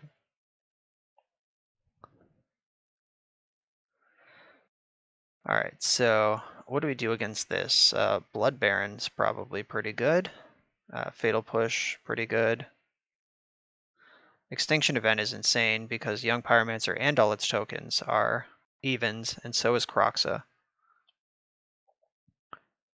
I think we probably want Scarab God here, because they're going to be filling their graveyard with lots of juicy creatures.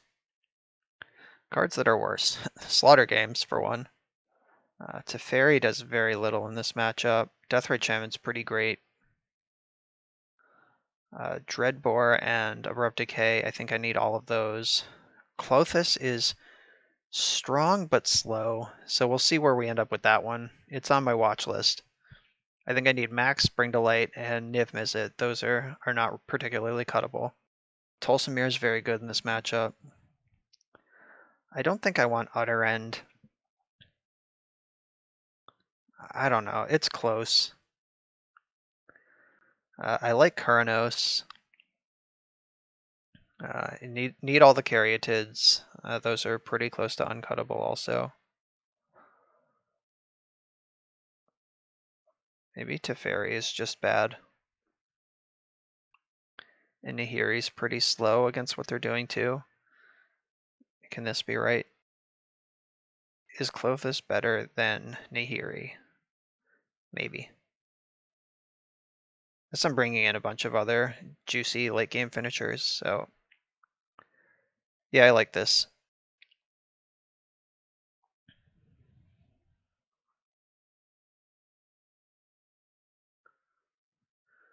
This time I'll try not to keep a hand that folds to Thoughtseize. I would keep that hand again. Like, if the exact same 7 cards were put in front of me right now, I would keep them again. 2 Uros, Fatal Push, big keep.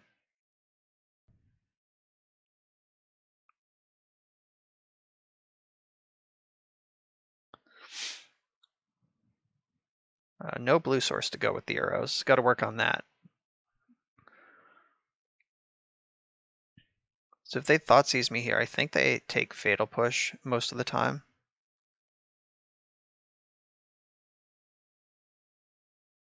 Alright, blue source? Yeah, blue source. You make green? Yeah, you do. Alright.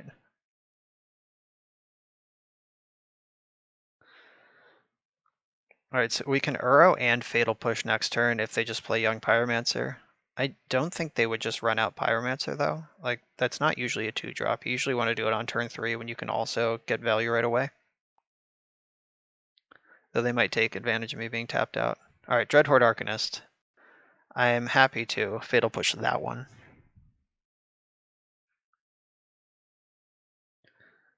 Alright, so green, blue, this makes black. Alright.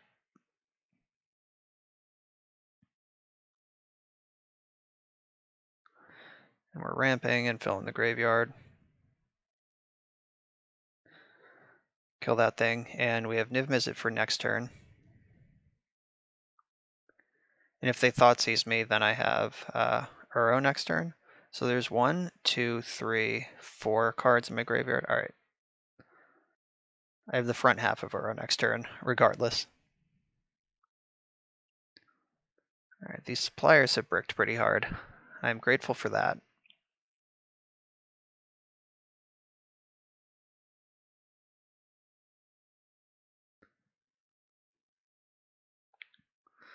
Alright, every Uro is accounted for. Alright, so black. Here we go again. I have Sylvan Caryatid, so this is pretty safe. So I'm just going to focus on making sure I can Uro. So I'm going to get a green and a blue off of this. So green, black, blue, red, white. Alright, that's perfect, because then I can Niv-Mizzet and still leave up Caryatid as a blocker. White, red.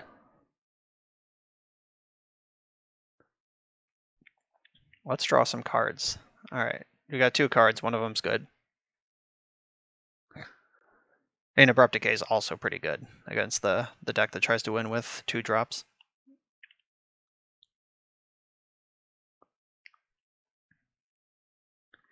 Yeah, cycling Canyon slow is not what this deck wants to be doing with 2 mana.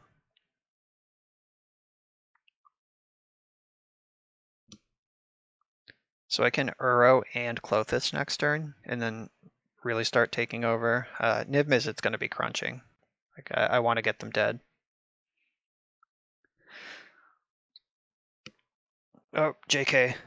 it's dead.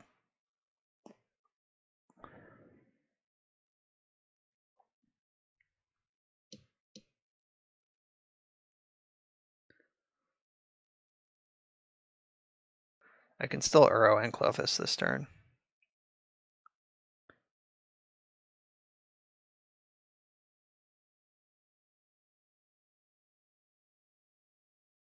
And if I hit a Fabled Passage, I can just get Uro out of the graveyard this turn.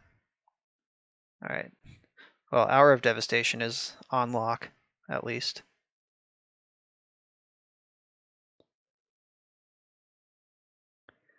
Alright, green, red, something else. Alright, now we have Clothis. That can mess with their various graveyard synergies and pull me ahead on life. Yeah, there's the Village Rites. They did not mill anything good. All three of their supplier triggers have not actually hit anything that operates out of the graveyard. Oh, Cling to Dust, bummer. And land Cling to Dust, jeez. The control strat is working. And they threaded that all through the Clothis. If only I had another one.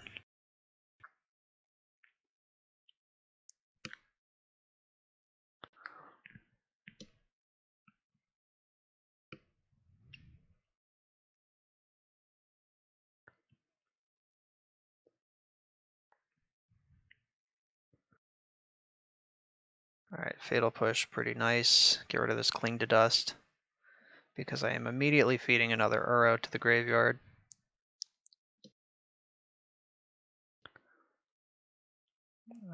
Nope. I don't know how many Clings they play, but let's hope they don't have another one. Uro is such a messed up card. I think Escape is just a pretty messed up mechanic, because Cling to Dust also is a escape card. Though I guess they need to print messed up hate cards to answer the messed up good cards. Oh, I didn't even notice they were a Lurrus deck this whole time. Whoops. Yeah, there's Lurrus in their hand.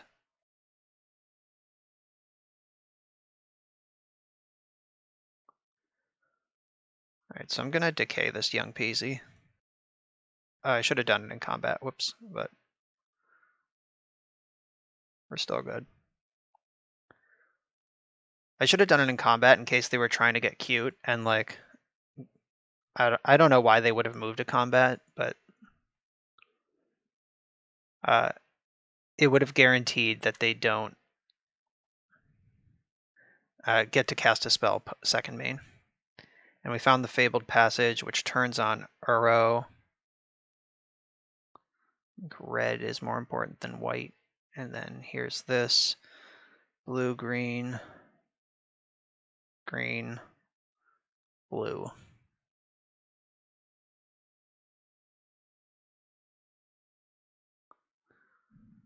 All right. I found 3 Uros to their 0 Croxes, so I'm glad it feels like we're ahead.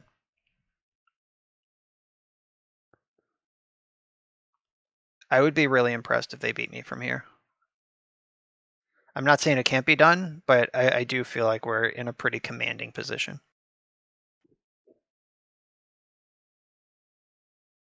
My thoughts. So this is going to take Bring to Light, almost certainly. Because that is the best card in my hand. Oh, all right. The old, let me see what you got. Can't beat that. Fair enough. So Nicol Bolas, the Ravager, is like the last card that I'm thinking about. Not that it's like great or does anything specific for this matchup. It's just that it is a juicy 4-drop and it has flying. They need to revolt a Fatal Push to kill it. Like I think that's really the only answer to it in their whole deck. Blood Baron and Scarab God are already in. I would be cutting Nahiri for that. And here is really good on an empty board, which is what I'm trying to play to, or one where I'm ahead or at parity. So I think I like leaving that in just for those situations. All right. Yep, I'm convinced. The Thoughtseize did see Hour of Devastation, so they know that's in my deck now. Still a little bit of information gained before they conceded at 21 life.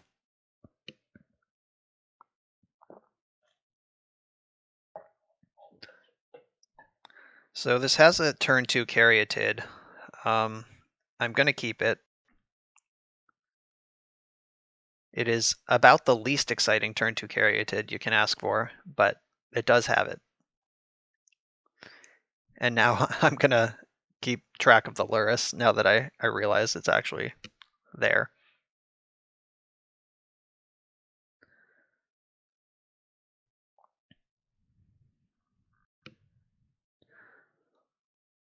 So there's like a small tension here of, do I play Ancient Tomb to save 2 life, or do I save Fabled Passage to save tempo?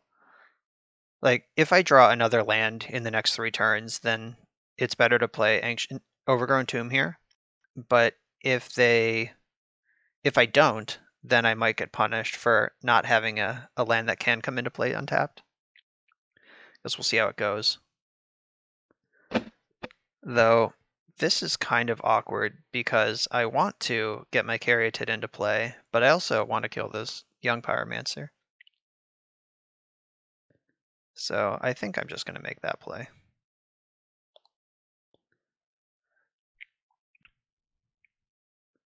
All right, I feel like I should have played Fabled Passage for sure that time, because then I could fetch Mountain in their end step, untap and jam Klothys on a stable board.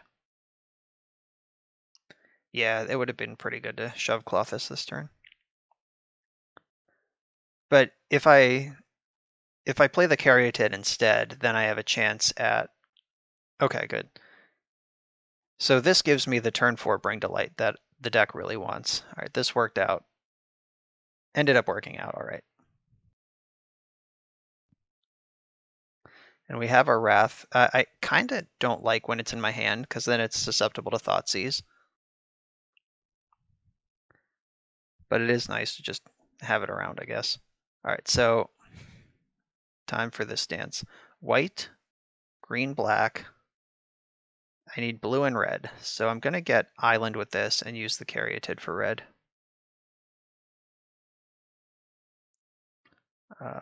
Blue, green, black, white, red. So we had a turn 4 Bring to Light while they're doing nothing at all. That can't get Fatal pushed, even with Revolt. It can get Noxious Grasped.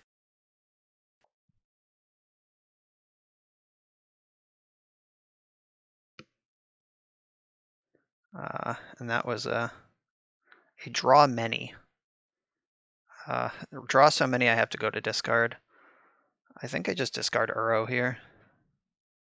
That one does the most from my graveyard. And if they Thoughtseize me, I can just bring back Uro. I wonder if this is going to be another concession Thoughtseize. This hand is juicy. Oh yeah, they're done. Pack it up. Yeah, I would concede to this too. That was awesome. All right, it's round 4. We're on the draw. We don't have a turn 2 Caryatid. We do have Deathrite Shaman, which is not ramp as reliably as it was in its legacy in modern days because of the lack of fetch lands. All right, it looks like we're playing against that same deck again. So now Deathrite Shaman is bananas. They either are going to have to kill this thing or just roll their eyes and die to it.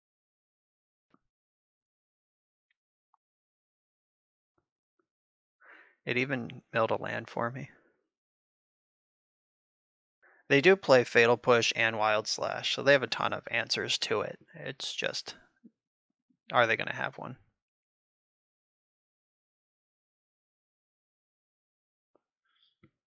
Ooh, I untapped.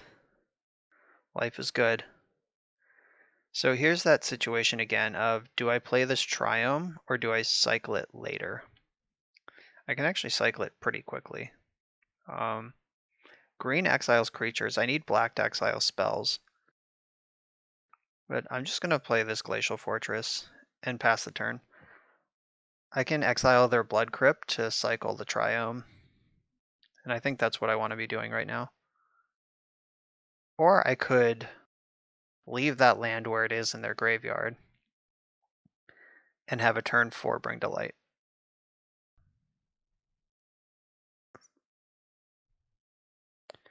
Now I wish I had black mana.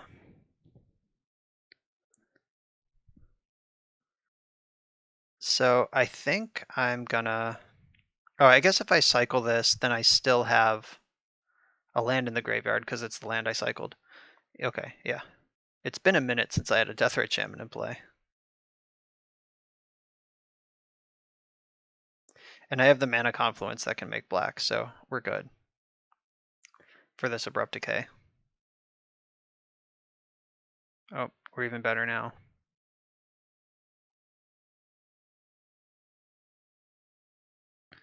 All right, black, green. Okay, so Deathrite basically has no text right now, but if I untap with it, I get to Bring to Light. Kolagon's command would be a beating, killing this and getting back Young Peasy. I would prefer for that not to happen. This deck does play a Kolagon's command. I'm fine against a Kroxa. Thoughtseize would be rough. Any like random creatures they put into play are pretty beatable though. There's the Kolagon's command. Oh, they went to discard mode. Sure. I think that's kind of needlessly aggressive. They should have got back Young Pyromancer.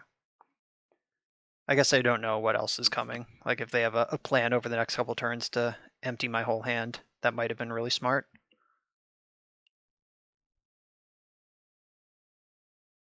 But we'll see.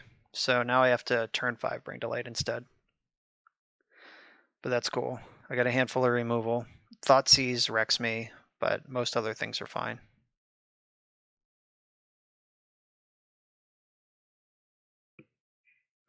Like even Kroxa is fine. I would just discard Dreadbore.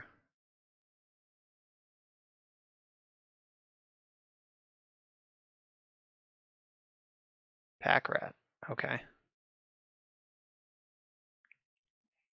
So I think I want to decay this rat, and then I'll at least like force some action. They'll just discard something in response and make another rat, but let's at least get their hand smaller. Oh wow, okay. That's even better. Now they don't have Pack Rat anymore. All right, and we are locked and loaded. So green, white, blue, red, black.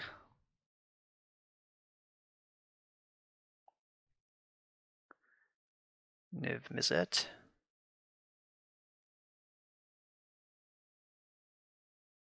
And do I want Uro or Bring to Light? Probably Uro, because I already have a Bring to Light. All right, that hand is juiced up. They're gonna have to do something pretty good here.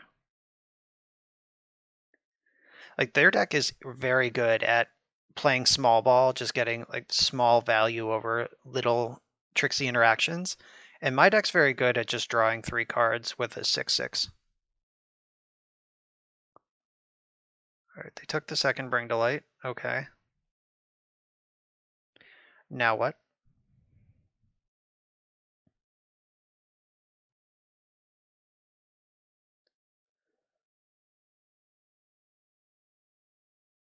Oh, that's weird. They could have gotten Kroxa into play this turn and then didn't instead. Well, Uro's a pretty easy discard. Let's see if they have the Cling. Or if I get Uro. Alright, I don't care about Pack Rat. Okay, so I could use Tolsimir to kill Pack Rat, and then I get hit by Kroxa, or Kroxa makes me discard something next turn, probably Nahiri, and then I Dreadbore it and win. Or I could just get Uro into play right now. I think I like this Tulsimir plan.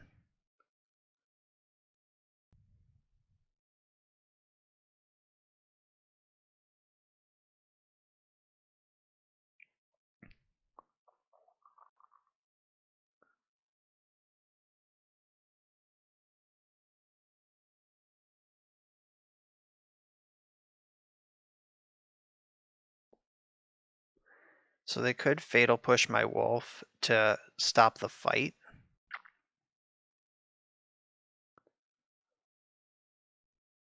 But then they're Hellbent, and I'm pretty okay with that.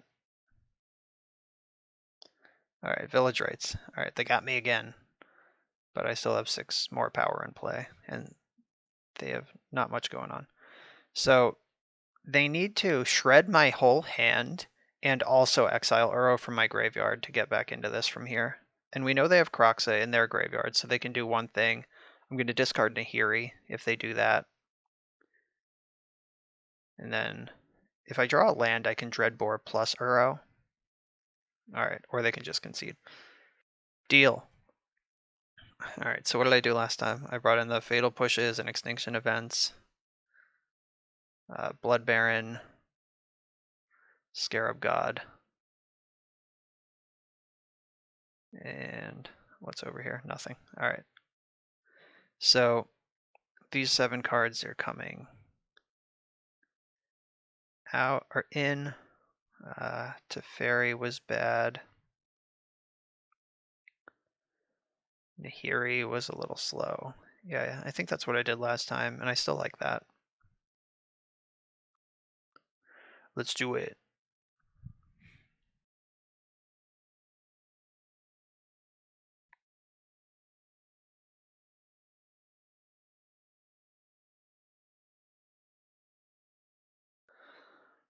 Alright, this hand, I mean, Fatal Push is certainly a magic card against them. So I am actually going to keep this somehow. So I'll have my mana set up under me. This Triome is an easy cycle. So if they Thoughtseize me, they get to take Fatal Push, but if they lead on Dreadhorde Arcanist or Young Peasy, then I just get to do that instead. Like, I don't want to aggressively mulligan against the Thoughtseize deck. I would rather keep a hand that has super stable resources and then count on the top of the deck to deliver. Young Pyromancer, nice. Feed me. Get in my belly. Alright, so time to figure out if I'm playing either of these. So I have blue, black, white, red. I still need green mana. Fabled Passage can get that. I have double black. Yeah, I'm just going to hold on to both of these.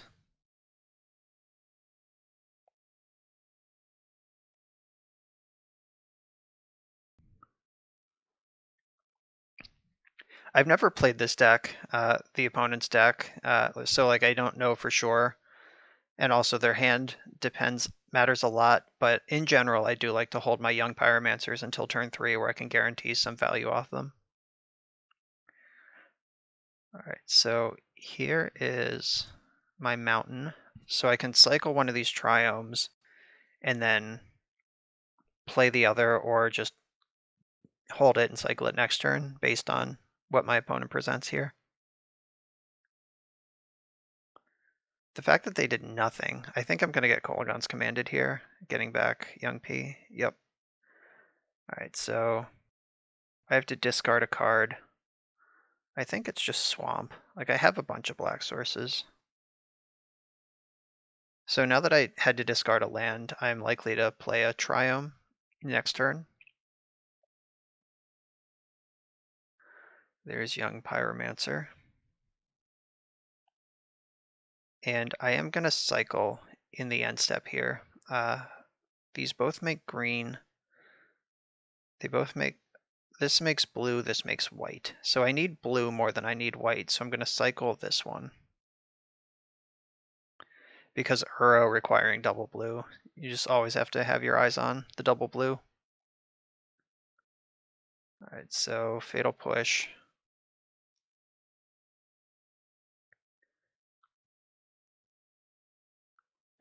All right, that's fine.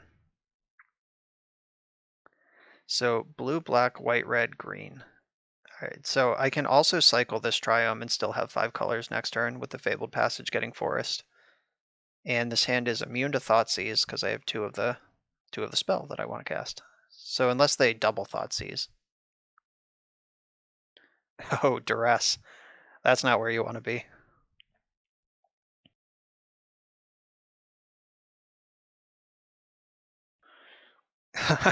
Wow, that keeps happening. Across 2 opponents across 2 rounds, we've been Thoughtseized or Duressed into concession 3 times. All right, we take those on to the last round. And we're here in the final round. We're on the play. This hand's a little awkward because it doesn't have a turn 2 Caryatid unless we draw an untapped land. But I still like that it has lands and a Caryatid. This is not a hand where you can slow roll your Triome and hope to cycle it later. Like this is one where you just need to get it into play. So any untapped land in this hand becomes great, and if we don't find an untapped land, the hand is still fine.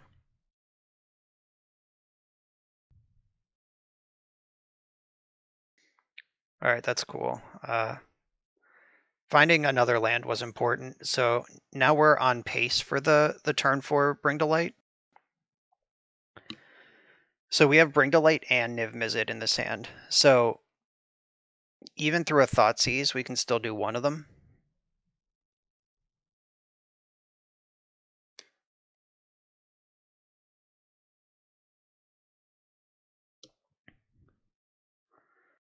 And I think I am going to crack this Fabled Passage in my end step. There's an argument to maximize percentage you draw the land, and then you get to Bring to Light, but having a number of cards I'd like to cast anyway in my hand here. There's also a good chance this is the mirror. Like, look at that mana base over there. All of those cards are in my deck too. Yeah, this looks like a mirror, and they just ramped, so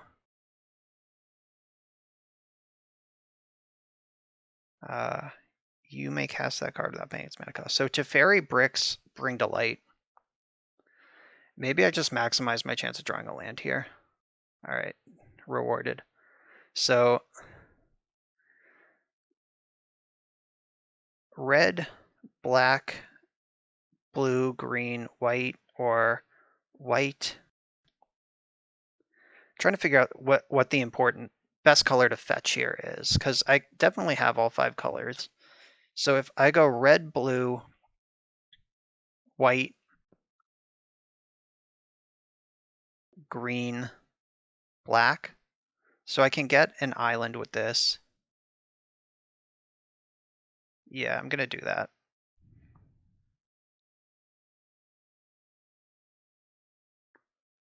Just have that eye towards Uro. So blue, red, white, green, black.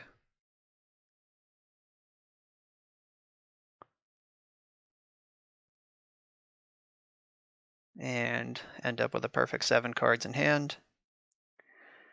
I kind of hope that they don't Bring to Light and just punish me here. Like, I could have played Teferi, which stops them from bringing to light. But if they have Niv-Mizzet of their own, or if they just like cast a removal spell and pass, then I'm pretty glad I did what I did. I think this has the highest upside. It at least pays off. Like, even if they answer it now, at least I drew 3 cards. Alright, they're spending mana. That means they don't have the 5. So is it tap land or no land? Alright, tap land. So I should expect a Niv-Mizzet out of them next turn.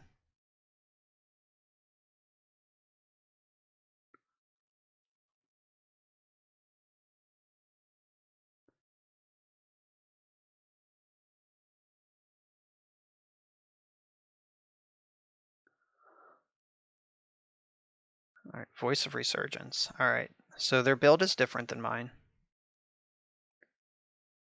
So I have 6 mana here. What do I want to do with it? I could Teferi plus Klothys.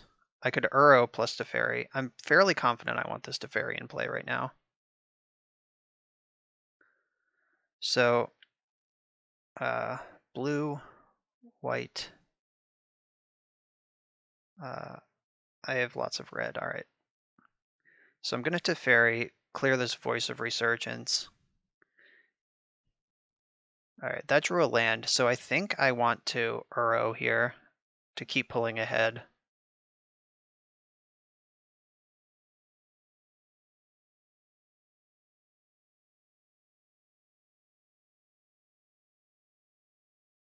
All right, so they can't bring Delight. They can Niv-Mizzet. They can't Uro from their graveyard. They're pretty far. I'm closer to escaping Uro than they are at this point.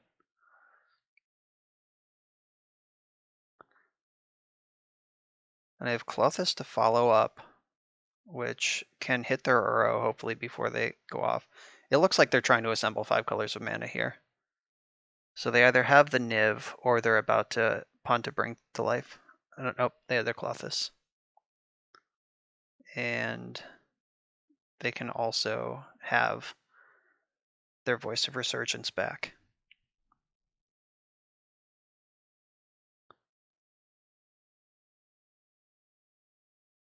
Oh, Teferi of their own. Everyone has Teferi. So now I can't bring Delight either. I could Abrupt Decay bring Delight.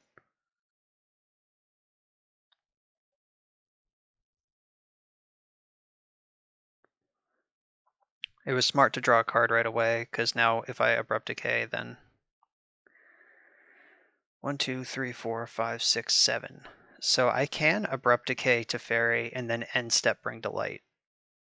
Do I have the correct colors of mana for that?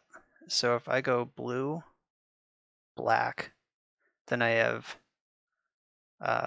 blue, red, white, green, and whatever. Okay, yeah, that is actually fine.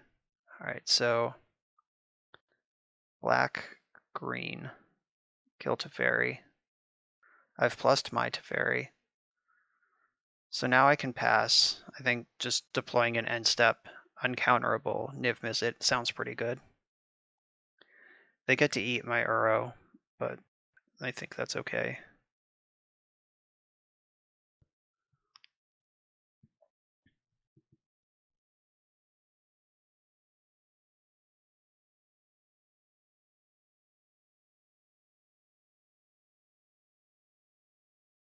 Abrupt Decay, huh? Okay. I think it's unlikely their deck has a counterspell in it, which is the only reason I would want to bring Delight now instead of in their end step. Okay, Kalidas, whatever.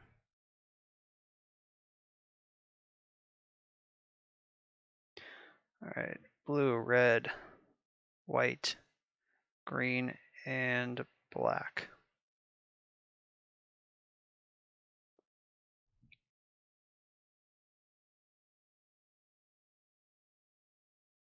That Niv-Mizzet on the stack. That's the first time we've gotten to do that in this league. No lands. Not a huge deal. Teferi could find a land, so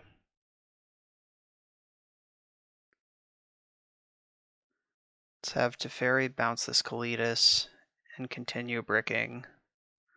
Bring to light.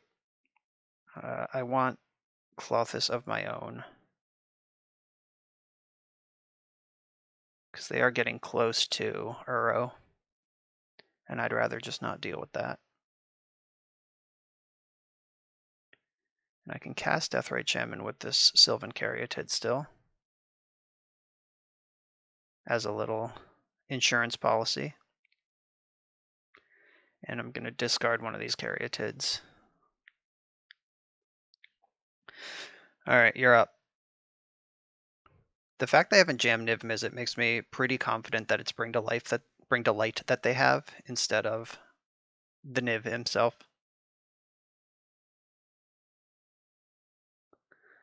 All right, they went for making mana, so that's interesting.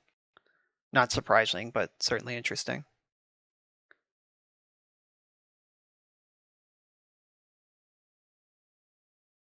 All right, so that's one card in the graveyard.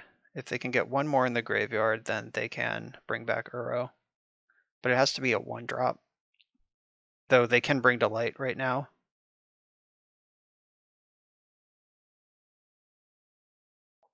All right, they threaded that needle.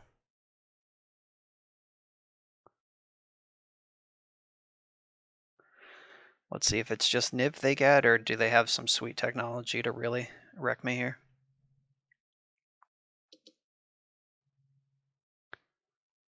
All right, my devotion is 6, so I am likely to be able to just attack with a bunch of stuff. Okay, so this is what was revealed. They get Voice of Resurgence and Uro. That's it. That was not a great Niv. So Klothys, get rid of their Uro.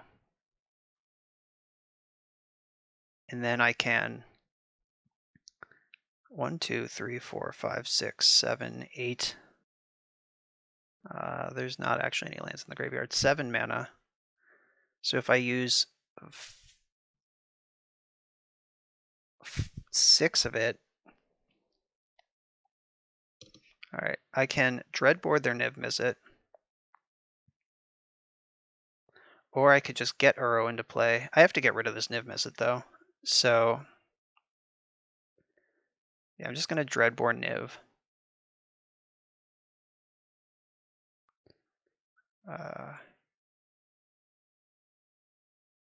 Let's get that out of the way. And then if I play Nahiri, my devotion will be appropriate to get Klothys into the red zone.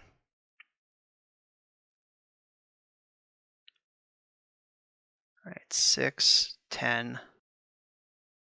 And I can hold up Deathrite Shaman to exile cards from their graveyard. Oh shit, I forgot to activate Nahiri.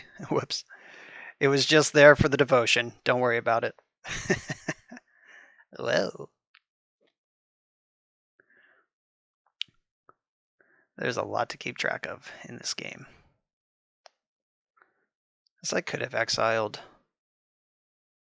I could have exiled my own card from the graveyard to stop their Klothys life gain, but I'm not sure if that matters. Like if they Hour of Devastation now and I lose Nahiri, that would be pretty brutal. Alright, so they can exile my Klothys here, which does the same amount of damage as Niv-Mizzet over the course of a turn.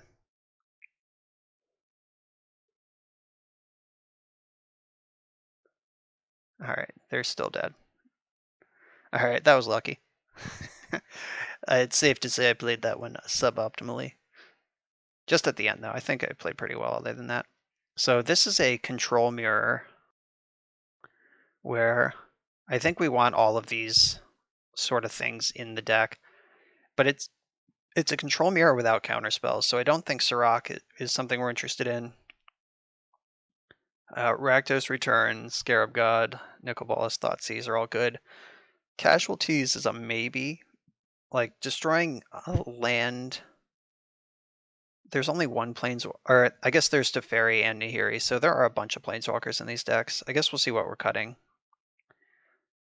This is the first matchup where Slaughter Games is actually a little interesting. I think Hour of Devastation's probably not great. If we're ever behind, we're going to wish we had it, but let's not get behind.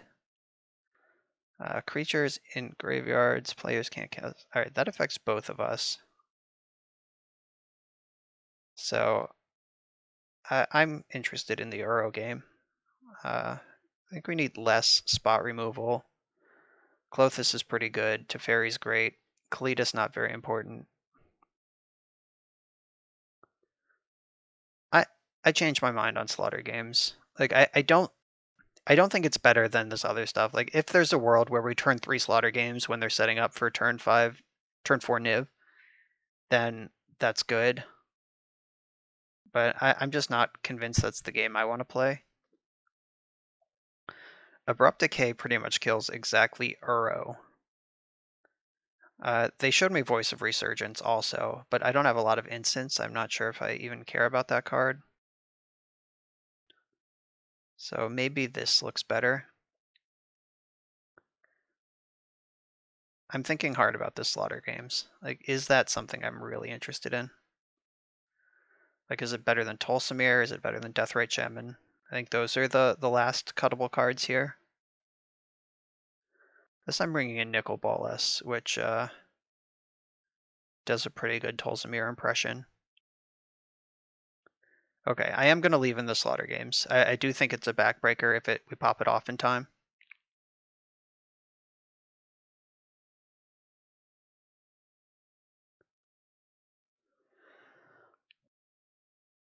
Let's see how this goes.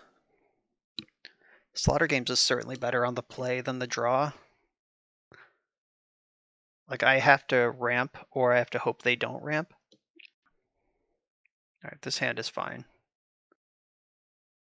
I have ramp and disruption, and some selection.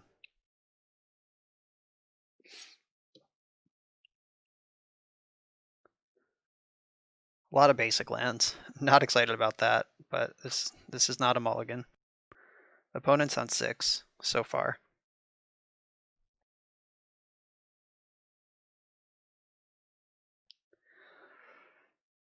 Alright, they're on 6.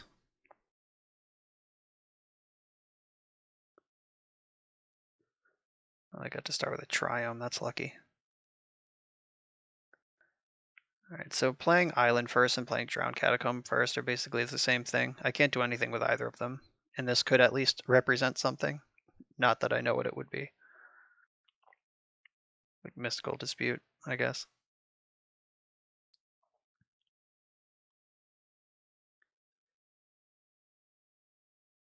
Ooh.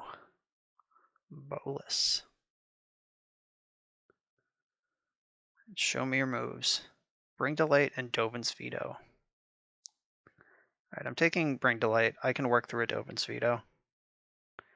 If I find a red source in the next turn or two, this Nicol Bolas will go coast to coast against Dovin's Veto.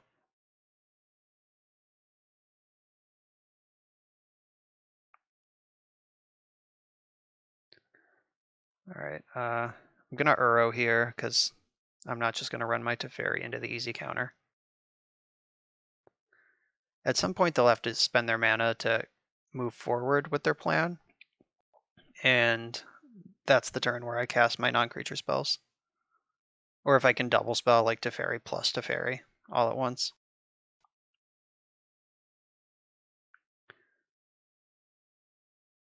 They did not cycle their Triome end step.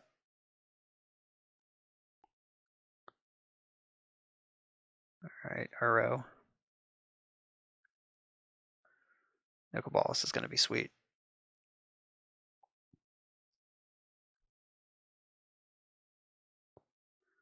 That is the Triome we saw.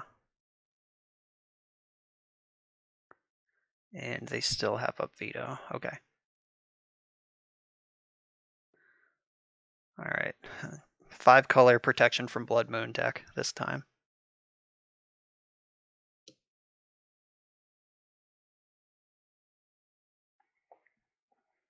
Alright, so black, blue, red. Show me what you got. Are they going to bail on the Veto, or did they draw something easier to discard? Veto can't counter Klothys either. Like, we're dancing around this pretty well. This is a card for Uro though, so 1, 2, 3. They still have a bit of work to do. Ooh, the Slaughter Games. Alright, they did leave it in. They are hiding behind that Veto pretty hard. So if I draw just like land over the next 2 turns, that's actually pretty great.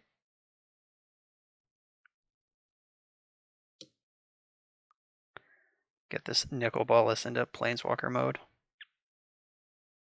Oh no, did they draw a Niv? Kalitas, sure.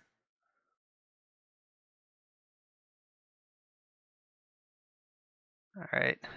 There is one left in there. Time to get the swamp. And I am fetching now, so I don't accidentally draw the swamp.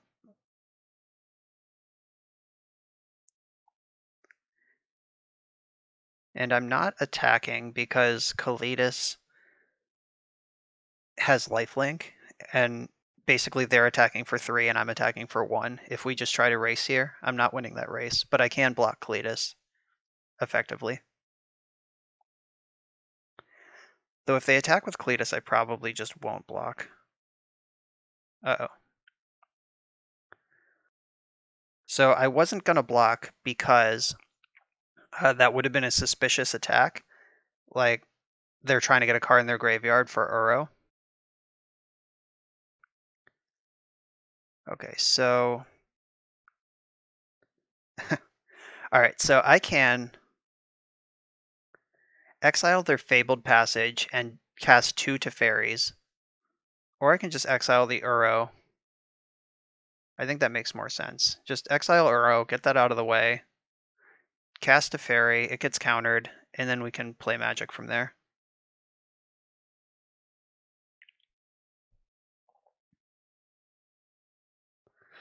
Alright, so they're Hellbent and I'm full of gas, but this deck is full of insane top decks. We just have to fade a Niv or Bring to Light for a turn.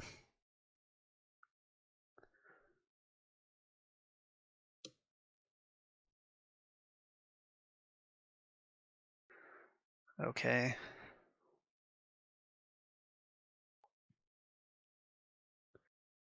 Alright. We've made it to another turn. We've drawn the Fabled Passage to completely punish drawing all those basics in the opener. So that's not a real land.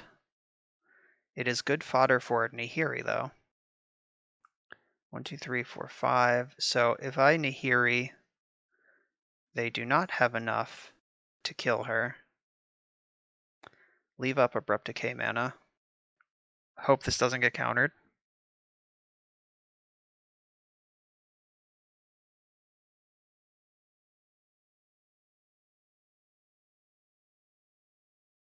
I'll let the games begin. Alright, that also put the last card in my graveyard for Uro. That was number 5. So I guess let's see what they got. 1, 2, 3, 1, 2, 3. If I draw a green or blue source, oh no, never mind.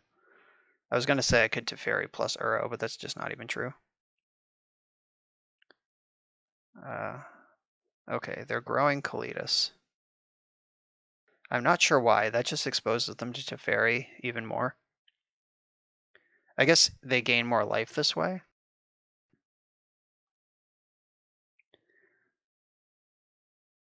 That also gets Kalitas out of Hour of Devastation range, which is, I guess, worth doing. Okay, so 1, 2, 3, 4, 5, 6. I am going to exile the land this time.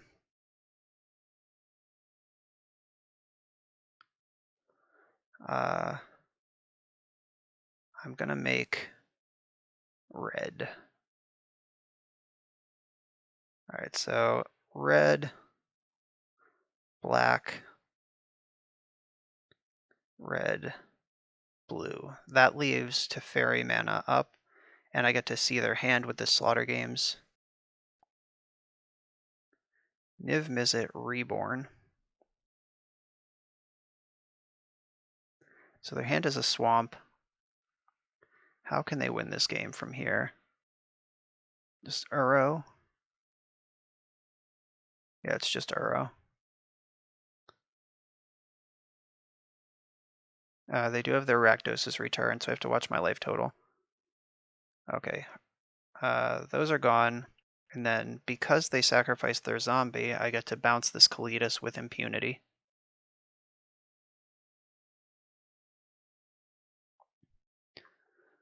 Oh shit. I forgot to activate Nahiri again. I am the worst at that card. Oh, there were so many things going on. I F6'd, noticed that I hadn't activated her, and then couldn't on F6 quick enough. Just proven that it doesn't matter. All right, they did not play the swamp that I know they had.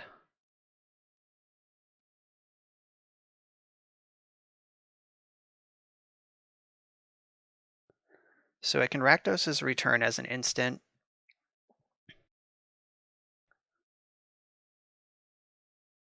I'll remember to activate all my Planeswalkers this time. So I want to Uro. Oh, I can't. I need another green. Yes, I would like to do this. I was looking for a green source, didn't find it. So I can blue, green, red, or white.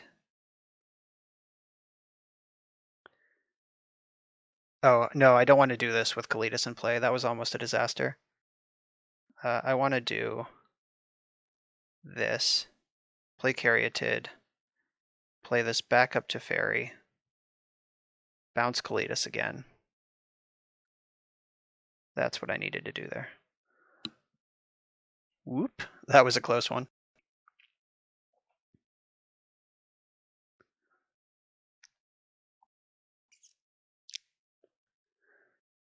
Wouldn't it be nice if this was on 5 loyalty? So next turn I can bring back Uro unless they find something to mess that up here. All right, that doesn't change anything. I love that I have 5 permanents. Oh no, this can bounce Clothis. I was about to say it can't bounce any of them, but it is still what? Oh, because this can bounce enchantments. That's right. Smart. Good find, opponent.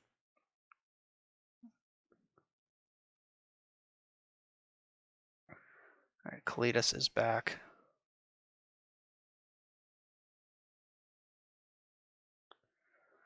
So Uro, if I play this breeding pool, I can Uro without tapping my creature. That's pretty cool. I'm definitely going to activate Nahiri, discarding one of these bonus Uros. That's the best way to get in the graveyard. Well, that's a Bring to Light. They have Teferi, so that doesn't matter. All right, so green, blue, green, blue. 1, 2, 3, 4, 5. I tried to leave a spread of lands and non-lands in there for Clothis.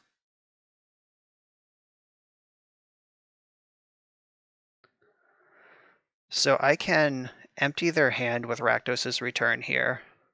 Just get them hellbent. Or I could play Clothis. I think I just want to empty their hand.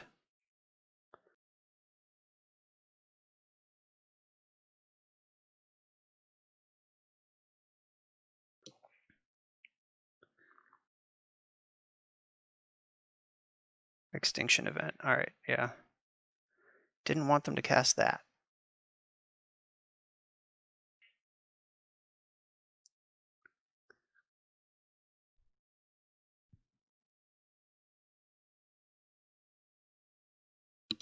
Oh, looks like they found something.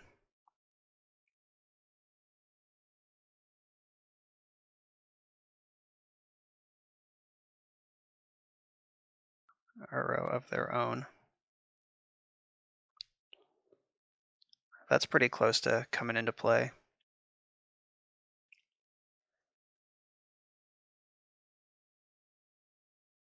Thoughtseize, probably taking Clothis, and that also is the card for Uro. Oh wow. Alright. Maybe they don't know about Teferi, or maybe they're just not counting on him to get the job done here.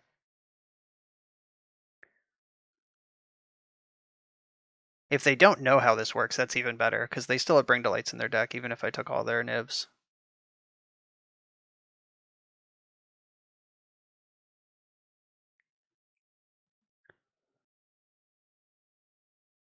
Oh, what's happening? Oh, Uro's happening. Yep. Okay. There is Uro.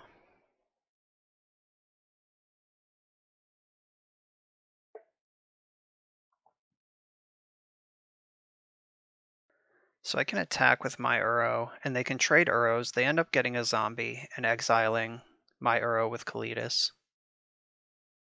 Or I can just cast Niv-Mizzet Reborn from my hand. Off basic lands.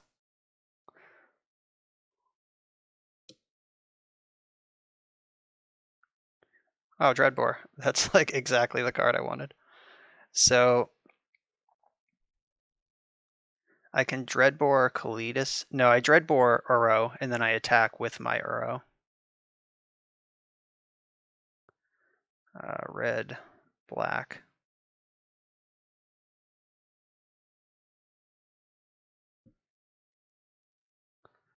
Guess I should attack Teferi.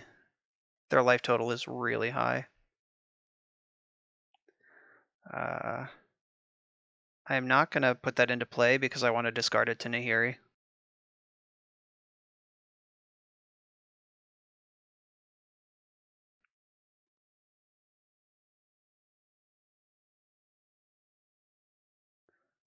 Alright, this one I will play.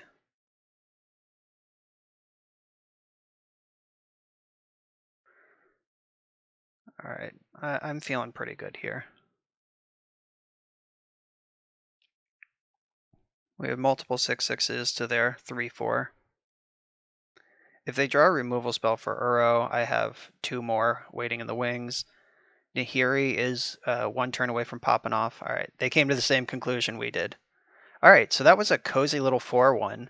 And the match that we lost was in game 3 where a Niv-Mizzet bricked. It was a close game 3 where Niv-Mizzet drew literally 0 cards. So this deck's really powerful. There's a lot of play to it, as you saw. It can overpower, like getting under it is really the way to beat it.